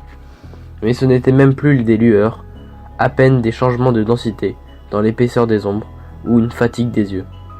Il déplia un papier du radio. « Où sommes-nous » Fabien eût donné cher pour le savoir. Il répondit « Je ne sais pas. Nous traversons à la boussole un orage. » Il se pencha encore. Il était gêné par la flamme de l'échappement, accroché au moteur comme un bouquet de feu, si pâle que le clair de lune l'eût éteinte, mais qui dans ce néant absorbait le monde visible. Il la regarda, elle était tressée, drue par le vent, comme la flamme d'une torche. Chaque 30 secondes, pour vérifier le gyroscope et le compas, Fabien plongeait sa tête dans la carlingue. Il n'osait plus allumer les faibles lampes rouges qui l'éblouissaient pour longtemps, mais tous les instruments aux chiffres de radium versaient une clarté pâle d'astre.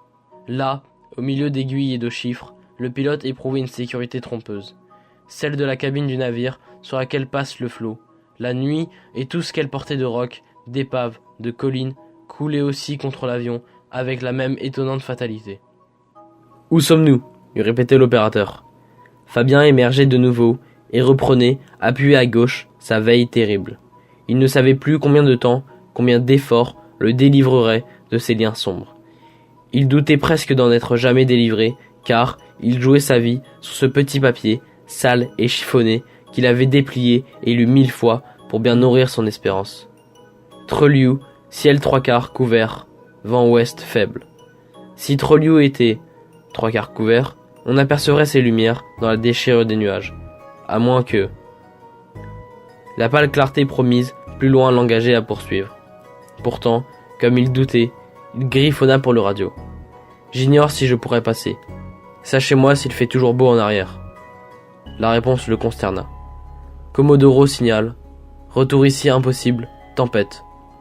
Il commença à deviner l'offensive insolite qui, de la cordillère des Andes, se rabattait vers la mer. Avant qu'il eût pu les atteindre, le cyclone raflerait les villes. Demandez le temps de San Antonio. San Antonio a répondu.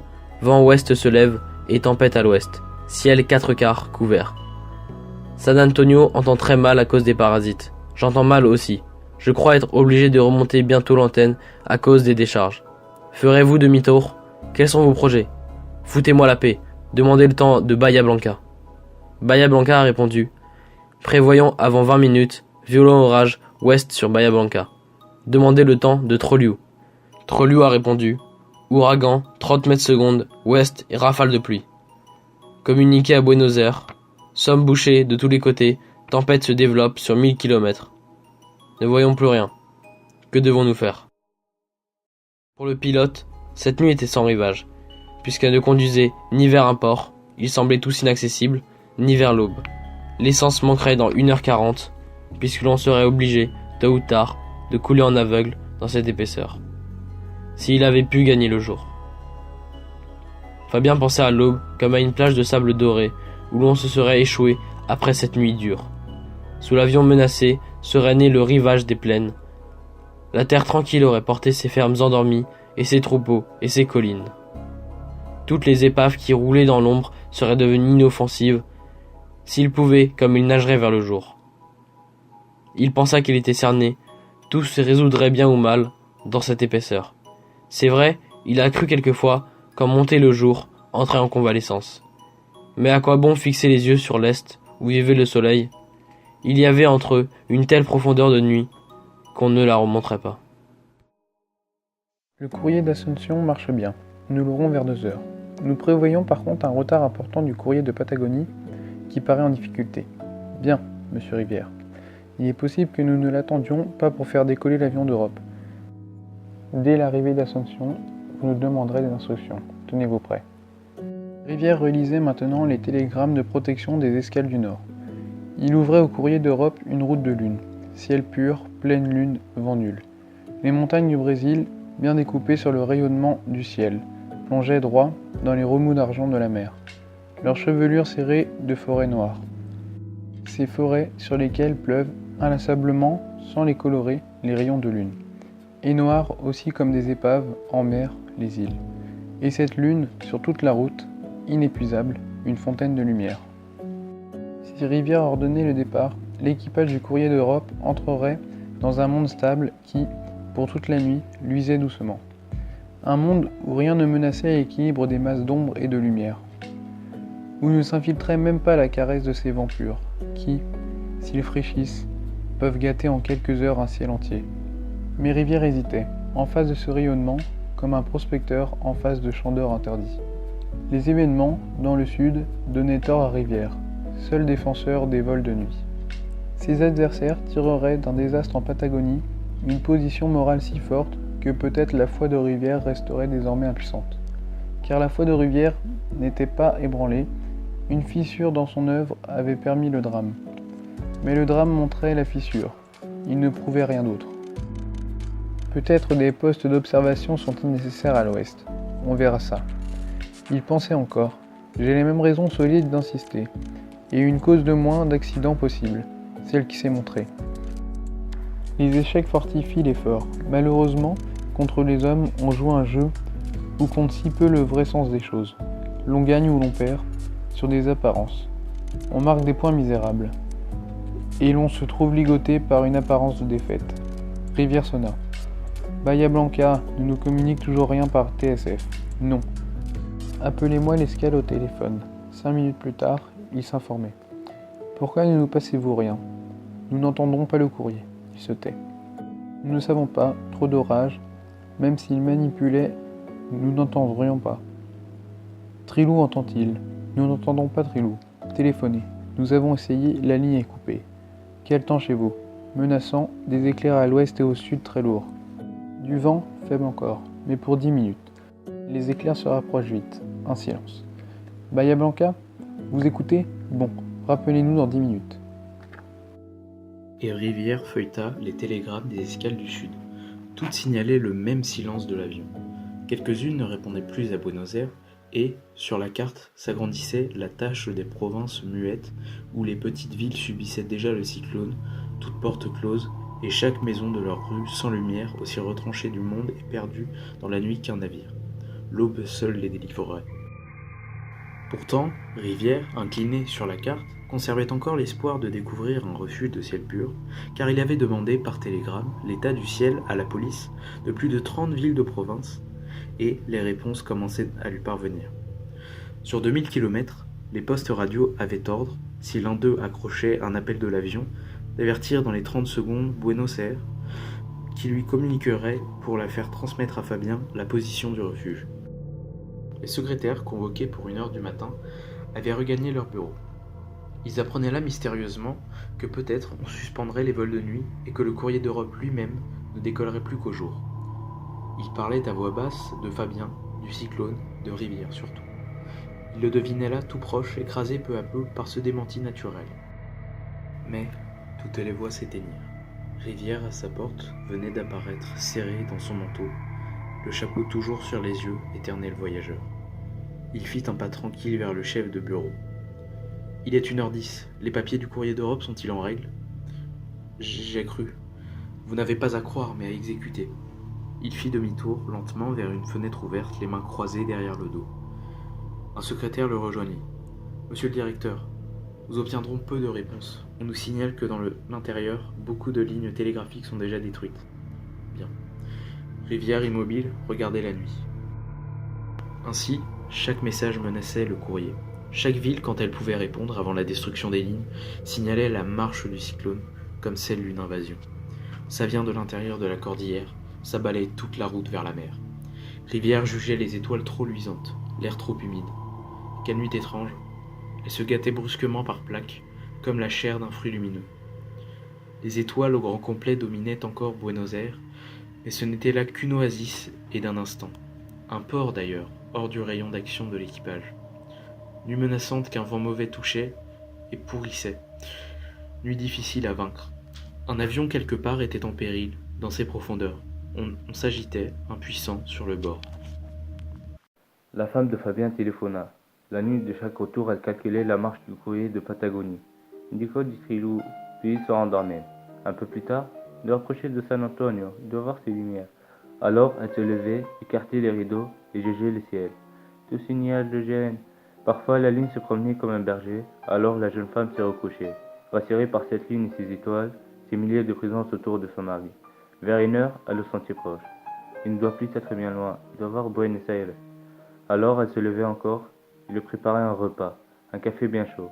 Il faisait froid là-haut, elle le recevait toujours comme s'il descendait d'un sommet de neige. Il n'a pas froid? Mais non, réchauffe-toi quand même. Vers 1h15, tout était prêt, alors elle téléphonait. Cette nuit, comme les autres, elle s'informa.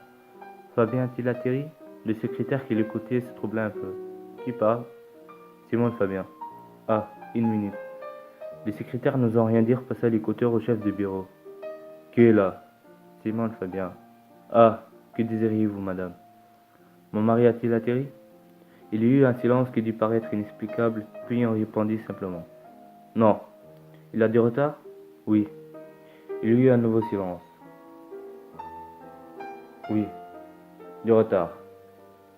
Ah, c'était un A de chair blessée. Un retard, ce n'est rien, mais quand il se prolonge... Ah, et à quelle heure sera-t-il ici? À quelle heure sera-t-il ici? Nous ne savons pas. Elle se heurtait maintenant à un mur. Elle n'obtenait que le chaud même de ses questions. Je vous en prie, répondez-moi, où se trouve-t-il? Où il se trouve? Attendez. Cette inertie lui faisait mal. Il se passait quelque chose, là, derrière ce mur. On se décida. Il a dû coller de Commodore à 19h30. Et depuis? Depuis? Très retardé par le mauvais temps. Ah, le mauvais temps. Quelle injustice, quelle forberie dans cette ligne étalée là, oisif sur Buenos Aires. La jeune femme se rappela soudain qu'il fallait 2 heures à peine pour se rendre de Commodore à Trilou. Et il vole depuis 6 heures vers Trilou. Mais il vous envoie des messages. Mais que dit-il? Ce qu'il nous dit? Naturellement, par un temps pareil, vous comprenez bien. Ces messages ne s'entendent pas. Un temps pareil. Alors c'est convenu, madame. Nous vous téléphonons dès que nous savons quelque chose. Ah, vous ne savez rien. Au revoir, madame. Non, je veux parler au directeur. Monsieur le directeur est très occupé, madame. Il est en conférence. Ah, ça m'est bien égal. Je veux lui parler. Le chef du bureau s'épongea. 1 minute. Il poussa la porte de Rivière. C'est madame Fabien qui veut vous parler. Voilà, pensa Rivière, voilà ce que je craignais. Les éléments affectifs du drame commençaient à se montrer. Il pensa d'abord les réquiser. Les mères et les femmes n'entrent pas dans les salles d'opération. On fait taire l'émotion aussi sur les navires en danger. Elles n'aident pas à sauver les hommes. Il acceptait pourtant. Branché sur mon bureau. Il écouta cette petite voix lointaine, tremblante, et tout de suite il sut qu'il ne pourrait pas lui répondre. Ce serait stérile, infiniment, pour tous les deux, de s'affronter. Madame, je vous en prie, calmez-vous. Il est si fréquent dans notre métier d'attendre longtemps des nouvelles. Il était parvenu à cette frontière où se pose non le problème d'une petite détresse particulière, mais celui-là même de l'action. En face de Rivière se dressait non la femme de Fabien, mais un autre sens de la vie. Rivière ne pouvait qu'écouter, que plaindre cette petite voix, ce chant tellement triste, mais ennemi.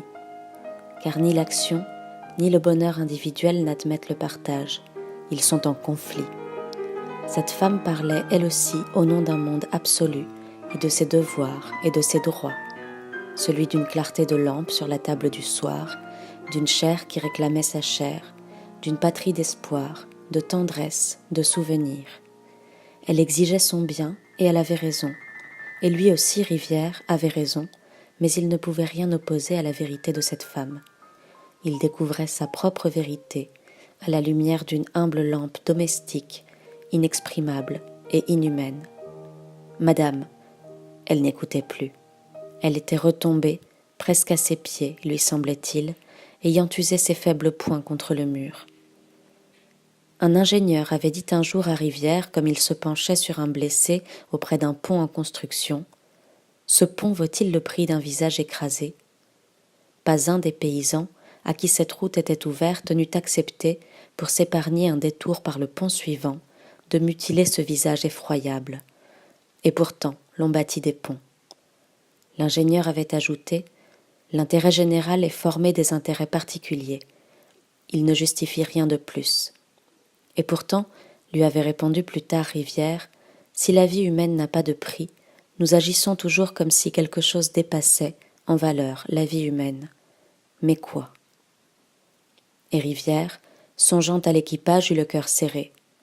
L'action, même celle de construire un pont, brise des bonheurs. Rivière ne pouvait pas se demander au nom de quoi. Ces hommes, pensait-il, qui vont peut-être disparaître, auraient pu vivre heureux. Il voyait des visages penchés dans le sanctuaire d'or des lampes du soir. Au nom de quoi les en ai-je tirés? Au nom de quoi les a-t-il arrachés au bonheur individuel? La première loi n'est-elle pas de protéger ces bonheurs-là? Mais lui-même les brise, et pourtant un jour, fatalement, s'évanouissent comme des mirages les sanctuaires d'or. La vieillesse et la mort les détruisent, plus impitoyables que lui-même. Il existe peut-être quelque chose d'autre à sauver, et de plus durable. Peut-être est-ce à sauver cette part-là de l'homme que Rivière travaille. Sinon, l'action ne se justifie pas. Aimer, aimer seulement, quelle impasse. Rivière eut l'obscur sentiment d'un des devoirs plus grands que celui d'aimer. Ou bien il s'agissait aussi d'une tendresse, mais si différente des autres. Une phrase lui revint. Il s'agit de les rendre éternels. Où avait-il lu cela? Ce que vous poursuivez en vous-même meurt. il revit un temple au dieu du soleil des anciens Incas du Pérou, ses pierres droites sur la montagne. Que resterait-il sans elles d'une civilisation puissante qui pesait, du poids de ses pierres, sur l'homme d'aujourd'hui, comme un remords? Au nom de quelle dureté ou de quel étrange amour le conducteur du peuple d'autrefois, contraignant ses foules à tirer ce temple sur la montagne, leur imposa-t-il donc de dresser leur éternité? Rivière revit encore en songe les foules des petites villes qui tournent le soir autour de leurs kiosques à musique. Cette sorte de bonheur, ce harnais, pensa-t-il. Le conducteur de peuple d'autrefois, s'il n'eut peut-être pas pitié de la souffrance de l'homme, eut pitié immensément de sa mort. Non de sa mort individuelle, mais pitié de l'espèce qu'effacera la mer de sable. Et il menait son peuple, dressé au moins des pierres, que n'ensevelirait pas le désert. Ce papier, plié en 4, le sauverait peut-être. Fabien le dépliait, les dents serrées. Impossible de s'entendre avec Buenos Aires. Je ne puis même plus manipuler, je reçois des étincelles dans les doigts. Fabien, irrité, voulut répondre, mais quand ses mains lâchèrent les commandes pour écrire, une sorte de houle puissante pénétra son corps. Les remous le soulevaient, dans ses 5 tonnes de métal, et le basculaient. Il y renonça. Ses mains, de nouveau, se fermèrent sur la houle et la réduisirent. Fabien respira fortement. Si le radio remontait l'antenne par peur de l'orage, Fabien lui casserait la figure à l'arrivée. Il fallait, à tout prix, entrer en contact avec Buenos Aires, comme si, à plus de 1500 kilomètres, on pouvait leur lancer une corde dans cet abîme. À défaut d'une tremblante lumière, d'une lampe d'auberge presque inutile, mais qui eût prouvé la terre comme un phare, il lui fallait au moins une voix, une seule, venue d'un monde qui déjà n'existait plus. Le pilote éleva et balança le poing dans sa lumière rouge, pour faire comprendre à l'autre, en arrière, cette tragique vérité. Mais l'autre, penché sur l'espace dévasté, aux villes ensevelies, aux lumières mortes, ne la connut pas. Fabien aurait suivi tous les conseils, pourvu qu'ils lui fussent criés. Il pensait, et si l'on me dit de tourner en rond, je tourne en rond, et si l'on me dit de marcher plein sud. Elle existait quelque part, ces terrains en paix, douces sous leurs grandes ombres de lune. Ses camarades, là-bas, les connaissaient, instruits comme des savants, penchés sur des cartes tout-puissants à l'abri de lampes belles comme des fleurs. Que savait-il, lui, hors des remous et de la nuit, qui poussait contre lui, à la vitesse d'un éboulement, son torrent noir? On ne pouvait abandonner 2 hommes parmi ces trombes et ces flammes dans les nuages. On ne pouvait pas. On ordonnerait à Fabien. Cap au 240. Il mettrait le cap au 240. Mais il était seul. Il parut que la matière aussi se révoltait. Le moteur, à chaque plongée, vibrait si fort que toute la masse de l'avion était prise d'un tremblement comme de colère. Fabien usait de ses forces à dominer l'avion.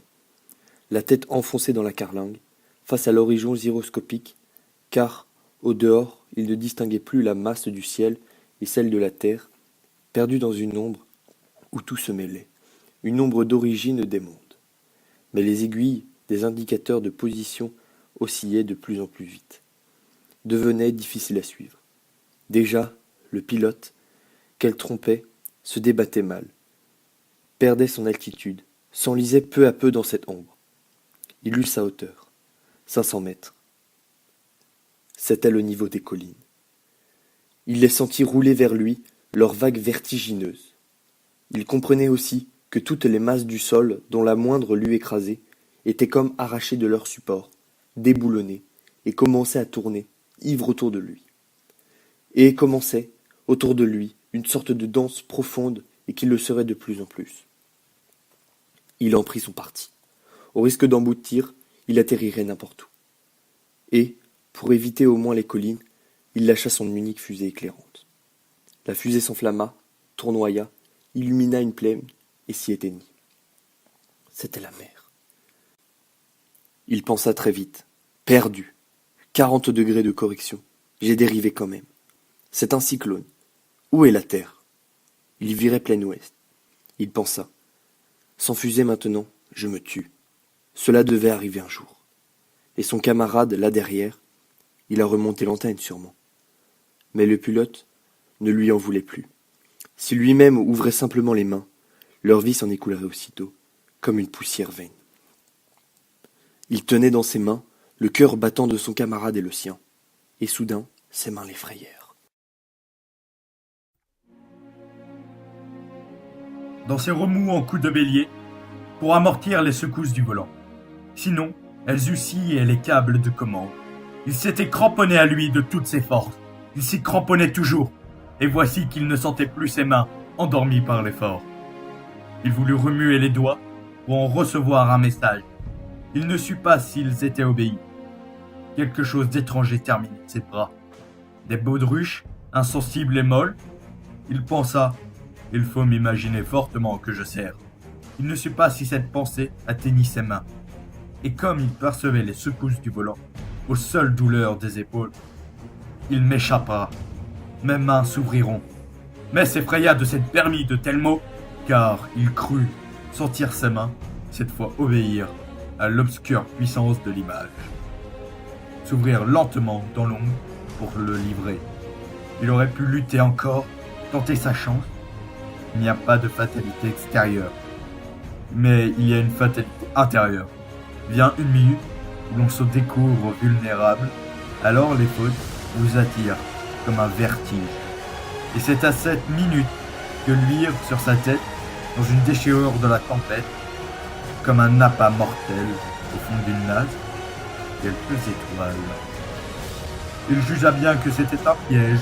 On voit 3 étoiles dans un trou, on monte vers elles, ensuite on ne peut plus descendre. On reste là, à mordre les étoiles, mais sa fin de lumière était telle qu'il monta. Il monta, en corrigeant mieux les remous, grâce aux repères qu'offraient les étoiles.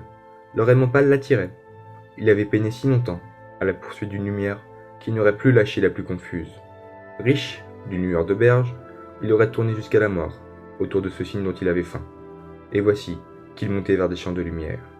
Il s'élevait peu à peu, en spirale, dans le puits qui s'était ouvert, et se refermait au-dessous de lui. Et les nuages perdaient, à mesure qu'il montait, leur bout d'ombre. Ils passaient contre lui, comme des vagues de plus en plus pures et blanches. Fabien émergea. Sa surprise fut extrême. La clarté était telle qu'elle l'éblouissait. Il dut, quelques secondes, fermer les yeux. Il n'aurait jamais cru que les nuages, la nuit, pussent éblouir. La pleine lune et toutes les constellations les changeaient en vagues rayonnantes. L'avion avait gagné d'un seul coup, à la seconde même où il émergeait, un calme qui semblait extraordinaire. Pas une houle ne l'inclinait.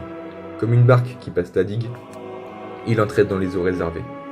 Il était pris dans une part de ciel inconnue et caché comme la baie des îles Bienheureuses. La tempête, au-dessous de lui, formait un autre monde de 3000 mètres d'épaisseur, parcouru de rafales, de trombes d'eau, d'éclairs, mais elle tournait vers les astres une phase de cristal et de neige. Fabien pensait avoir gagné des limbes étranges, car tout devenait lumineux. Ses mains, ses vêtements, ses ailes. La lumière ne descendait pas des astres, mais elle se dégageait au-dessous de lui, autour de lui, de ses provisions blanches. Ces nuages, au-dessous de lui, renvoyaient toute la neige qu'il recevait de la lune. Ceux de droite et de gauche aussi, hauts comme des tours, il circulait un lait de lumière dans lequel baignait l'équipage. Fabien, se retournant, vit que le radio souriait. « Ça va mieux !» cria-t-il. Mais la voix se perdait dans le bruit du vol. Seul communiquait les sourires. « Je suis tout à fait fou !» pensait Fabien. Le sourire, nous sommes perdus. Pourtant, 1000 bras obscurs l'avaient lâché. On avait dénoué ses liens, comme ceux d'un prisonnier qu'on laisse marcher seul, un temps, parmi les fleurs. Trop beau, pensait Fabien. Il errait parmi les étoiles, accumulé avec la densité d'un trésor, dans un monde où rien d'autre, absolument rien d'autre que lui, Fabien et son camarade, n'étaient vivants. Pareil à ces voleurs des villes fabuleuses, murés dans la chambre au trésor, dont ils ne sauront plus sortir. Parmi des pierreries glacées, ils errent, infiniment riches, mais condamnés. Un des radiotélégraphistes de Comodoro Rivadavia, escale de Patagonie, fit un geste brusque. Et tous ceux qui veillaient, impuissants, dans le poste, se ramassèrent autour de cet homme et se penchèrent. Il se penchait sur un papier vierge et durement éclairé. La main de l'opérateur hésitait encore, et le crayon se balançait. La main de l'opérateur tenait encore les lettres prisonnières, mais déjà les doigts tremblaient. Orage ? Le radio fit oui de la tête. Leur grésillement l'empêchait de comprendre.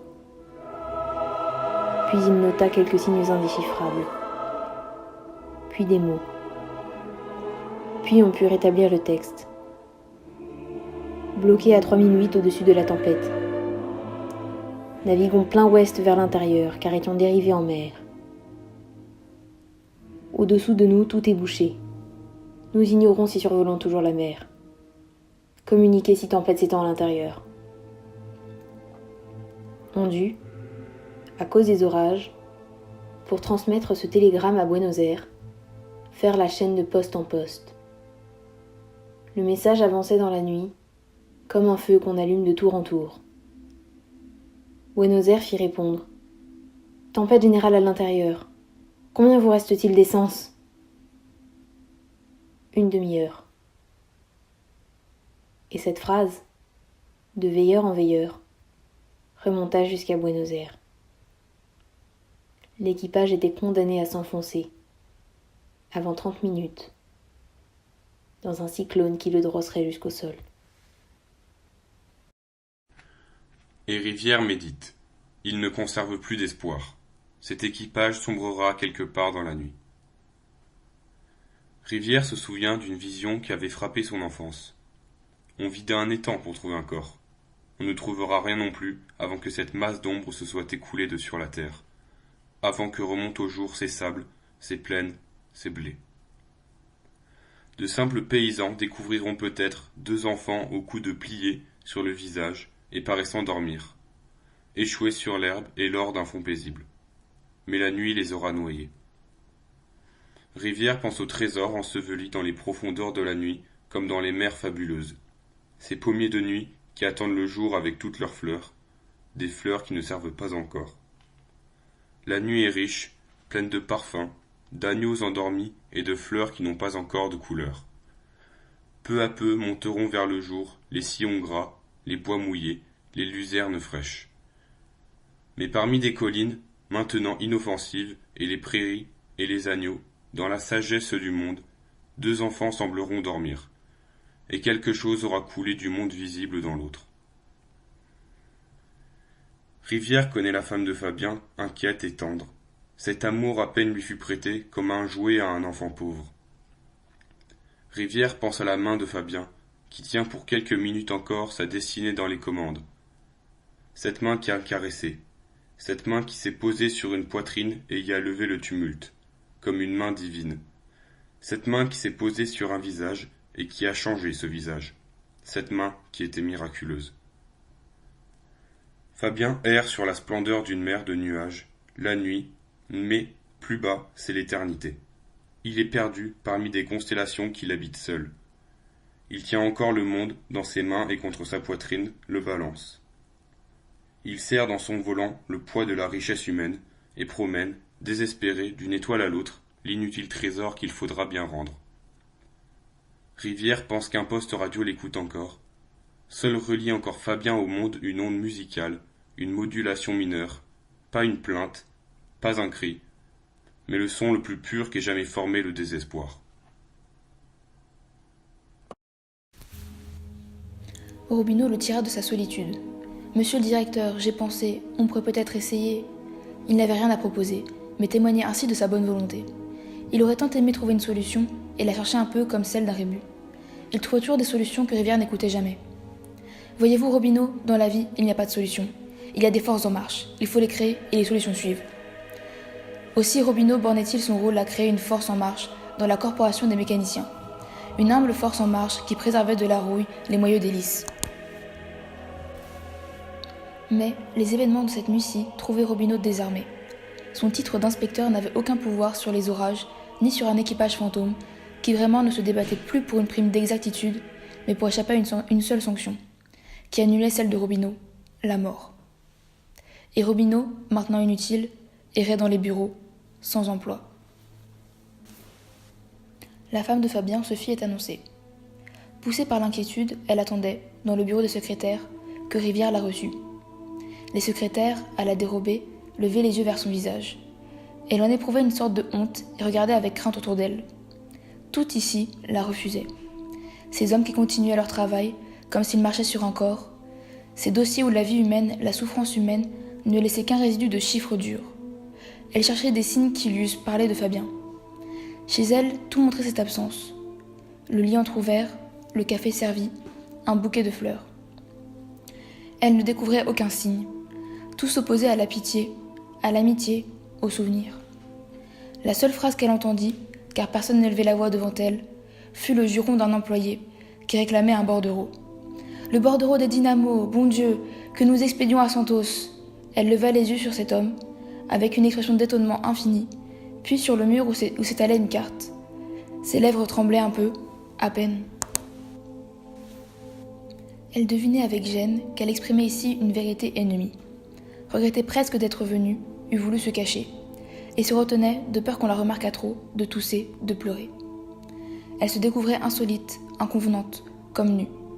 Mais sa vérité était si forte que les regards fugitifs remontaient, à la dérober, inlassablement la lire dans son visage. Cette femme était très belle, elle révélait aux hommes le monde sacré du bonheur. Elle révélait quelle matière auguste on touche, sans le savoir, en agissant. Sous tant de regards, elle ferma les yeux, elle révélait quelle paix, sans le savoir, on peut détruire. Rivière la reçut. Elle venait plaider timidement pour ses fleurs, son café servi, sa chère jeune.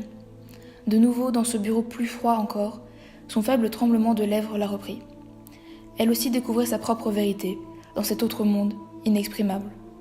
Tout ce qui se dressait en elle d'amour presque sauvage, tant il était fervent de dévouement, lui semblait prendre ici un visage importun, égoïste. Elle eût voulu fuir. « Vous dérange, madame, lui dit Rivière. Vous ne me dérangez pas. Malheureusement, madame, vous et moi ne pouvons mieux faire que d'attendre. » Elle eut un faible haussement d'épaule, dont Rivière comprit le sens. « À quoi bon cette lampe, ce dîner servi, ces fleurs que je vais retrouver ?» Une jeune mère avait confessé un jour à Rivière. « La mort de mon enfant, je ne l'ai pas encore comprise. Ce sont les petites choses qui sont dures, ces vêtements que je retrouve. Et, si je me réveille la nuit, cette tendresse qui me monte quand même au cœur, désormais inutile, comme mon lait. » Pour cette femme aussi, la mort de Fabien commencerait demain à peine. Dans chaque acte désormais vain, dans chaque objet, Fabien quitterait lentement sa maison. Rivière taisait une pitié profonde. « Madame !»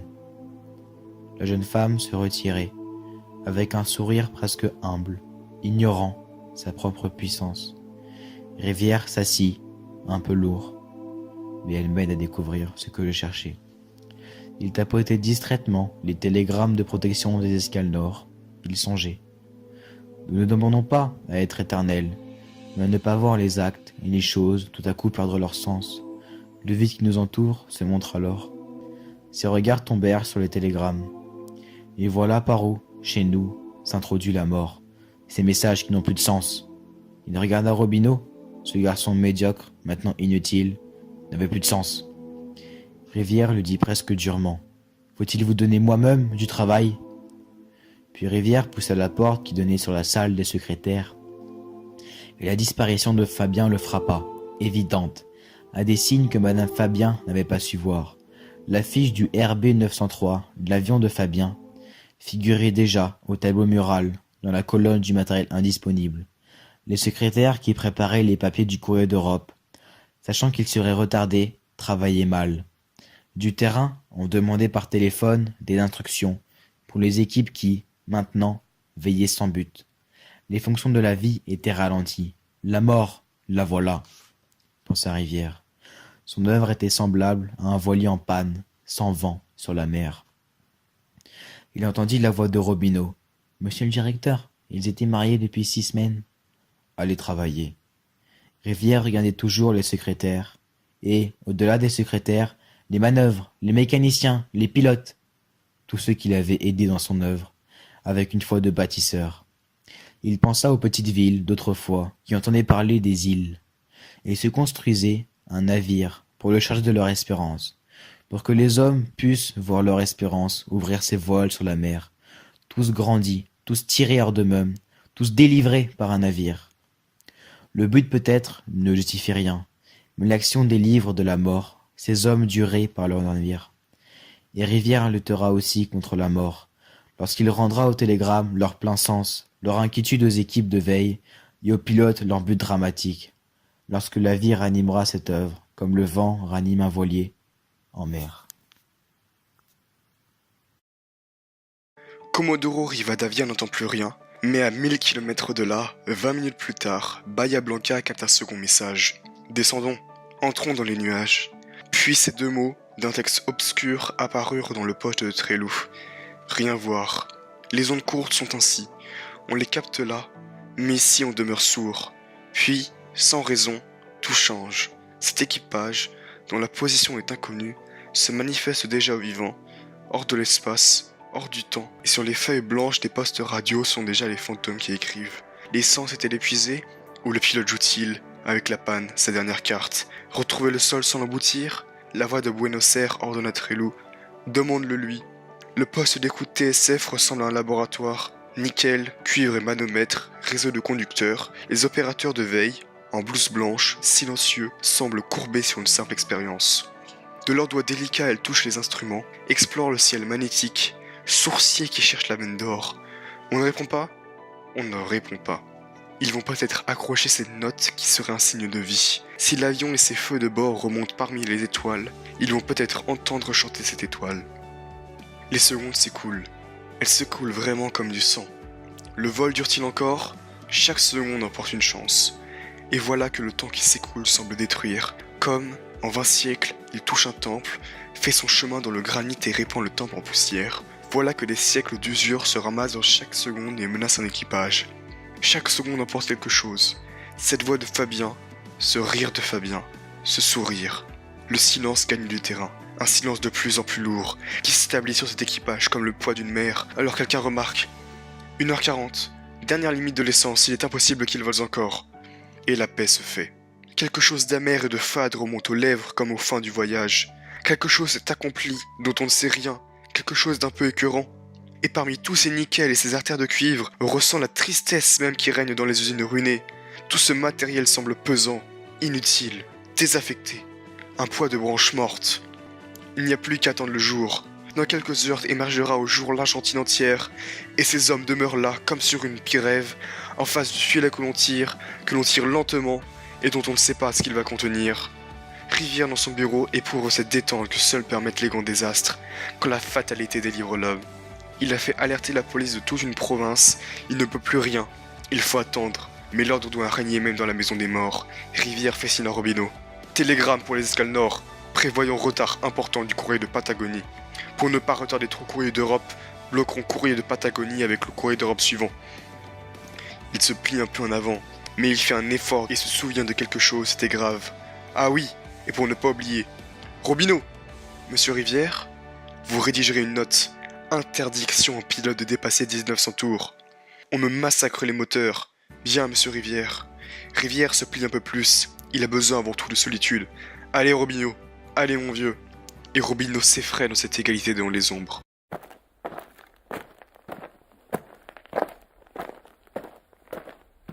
Robineau errait maintenant, avec mélancolie, dans les bureaux. La vie de la compagnie s'était arrêtée, puisque ce courrier, prévu pour 2 heures, serait décommandé et ne partirait plus qu'au jour. Les employés au visage fermé veillaient encore, mais cette veille était inutile. On recevait encore, avec un rythme régulier, les messages de protection des escales nord. Mais leur ciel pur, leur pleine lune et leur vent nul éveillaient l'image d'un royaume stérile. Un désert de lune et de pierre. Comme Robineau feuilletait, sans savoir d'ailleurs pourquoi, un dossier auquel travaillait le chef de bureau, il aperçut celui-ci, debout en face de lui, et qui attendait, avec un respect insolent, qu'il le lui rendit l'air de dire « Quand vous voudrez bien, n'est-ce pas? C'est à moi. » Cette attitude d'un inférieur choqua l'inspecteur, mais aucune réplique ne lui vint, et, irrité, il tendit le dossier. Le chef de bureau retourna s'asseoir avec une grande noblesse. « J'aurais dû l'envoyer promener, » pensa Robineau. Alors, par contenance, il fit quelques pas en songeant au drame. Ce drame entraînerait la disgrâce d'une politique et Robineau pleurait un double deuil. Puis lui vint l'image d'un Rivière enfermé, là, dans son bureau, et qui lui avait dit « Mon vieux, jamais homme n'avait, à ce point, manqué d'appui. » Robineau éprouva pour lui une grande pitié. Il remuait dans sa tête quelques phrases obscurément destinées à plaindre, à soulager. Un sentiment qu'il jugeait très beau l'animait. Alors, il frappa doucement. On ne répondit pas. Il n'osa frapper plus fort dans ce silence et poussa la porte. Rivière était là.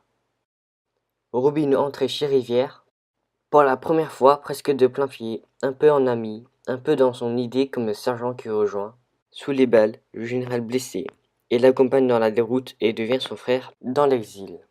Je suis avec vous, quoi qu'il arrive, semblait vouloir dire Robineau. Rivière se taisait et, la tête penchée, regardait ses mains. Et Robineau, debout devant lui, n'osait plus parler. Le lion, même battu, l'intimidait. Robineau préparait des mots de plus en plus ivres de dévouement. Mais, chaque fois qu'il levait les yeux, il rencontrait cette tête inclinée de 3/4, ses cheveux gris, ses lèvres serrées sur quelle amertume. Enfin, il se décida. « Monsieur le directeur !» Rivière leva la tête et le regarda. Rivière sortait d'un songe si profond, si lointain, que peut-être il n'avait pas remarqué encore la présence de Robineau. Et nul ne sut jamais quel songe il fit, ni ce qu'il éprouva, ni quel deuil s'était fait dans son cœur. Rivière regarda Robineau longtemps, comme le témoin vivant de quelque chose. Robineau fut gêné. Plus Rivière regardait Robineau, plus se dessinait sur les lèvres de celui-là une incompréhensible ironie. Plus Rivière regardait Robineau, et plus Robineau rougissait. Et plus Robineau semblait, à Rivière, être venu témoigner ici, avec une bonne volonté touchante et malheureusement spontanée, de la sottise des hommes. Le désarroi envahit Robineau. Ni le sergent, ni le général, ni les balles n'avaient plus cours. Il se passait quelque chose d'inexplicable. Rivière le regardait toujours. Alors, Robineau, malgré soi, rectifia un peu son attitude, sortit la main de sa poche gauche. Rivière le regardait toujours. Alors, enfin, Robineau, avec une gêne infinie, sans savoir pourquoi, prononça « Je suis venu prendre vos ordres ».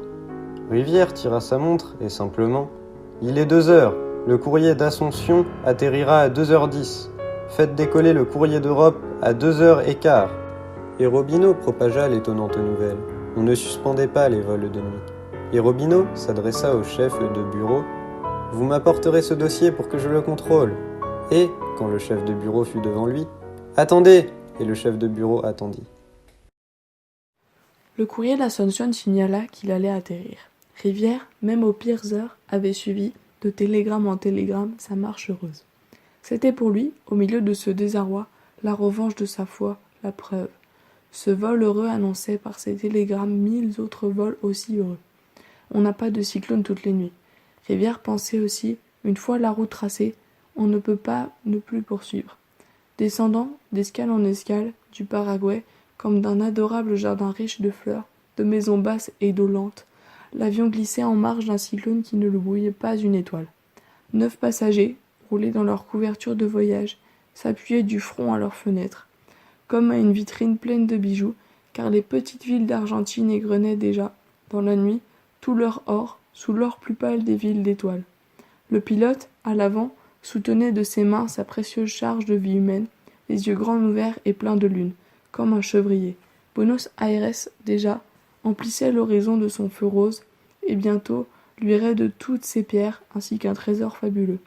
Le radio, de ses doigts, lâchait les derniers télégrammes, comme les notes finales d'une sonate qu'il eût tapotée. Joyeux, dans le ciel, et dont Rivière comprenait le chant, puis il remonta l'antenne, puis il s'étira un peu, bâilla et sourit. On arrivait. Le pilote, ayant atterri, retrouva le pilote du courrier d'Europe, adossé contre son avion, les mains dans les poches. « C'est toi qui continues ?»« Oui. La Patagonie est là. On ne l'attend pas. Disparu. Il fait beau. Il fait très beau. Fabien a disparu. » Ils en parlèrent peu. Une grande fraternité les dispensait des phrases. On transbordait dans l'avion d'Europe les sacs de transit d'Assomption, et le pilote, toujours immobile, la tête renversée, la nuque contre la carlingue, regardait les étoiles. Il sentait naître en lui un pouvoir immense et un plaisir puissant lui vint. Chargé fit une voix à leur contact. Le pilote ne bougea pas. On metta son moteur en marche. Le pilote allait sentir dans ses épaules, appuyé à l'avion, cet avion vivre. Le pilote se rassurait. Enfin, après tant de fausses nouvelles, partira pas, partira. Sa bouche s'entr'ouvrit et ses dents brillèrent sous la lune comme celles d'un jeune fauve. Attention la nuit, hein. Il n'entendit pas le conseil de son camarade. Les mains dans les poches, la tête renversée, face à des nuages, des montagnes, des fleuves et des mers, voici qu'il commençait un rire silencieux, un faible rire, mais qui passait en lui comme une brise dans un arbre et le faisait tout entier tressaillir. Un faible rire, mais bien plus fort que ces nuages, ces montagnes, ces fleuves et ces mers. Qu'est-ce qu'il te prend ? Cet imbécile de Rivière qui s'imagine que j'ai peur. Dans 1 minute, il franchira Buenos Aires. Et Rivière, qui reprend sa lutte, veut l'entendre. L'entendre naître, gronder et s'évanouir, comme le pas formidable d'une armée en marche dans les étoiles. Rivière, les bras croisés, passe parmi les secrétaires. Devant une fenêtre, il s'arrête, écoute et songe. S'il avait suspendu un seul départ, la cause des vols de nuit était perdue. Mais devançant les faibles, qui demain le désavoueront, Rivière, dans la nuit, a lâché cet autre équipage. Victoire, défaite, ces mots n'ont point de sens. La vie est au-dessous de ces images, et déjà prépare de nouvelles images. Une victoire affaiblit un peuple, une défaite en réveille un autre. La défaite qu'a subie Rivière est peut-être un engagement qui rapproche la vraie victoire. L'événement en marche compte seul. Dans 5 minutes, les postes de TSF auront alerté les escales. Sur 15 000 kilomètres, le frémissement de la vie aura résolu tous les problèmes. Déjà un chant d'orgue monte. L'avion!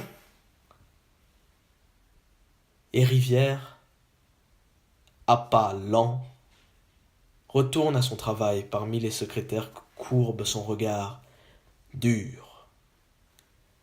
Rivière le grand, Rivière le victorieux, qui porte sa lourde victoire.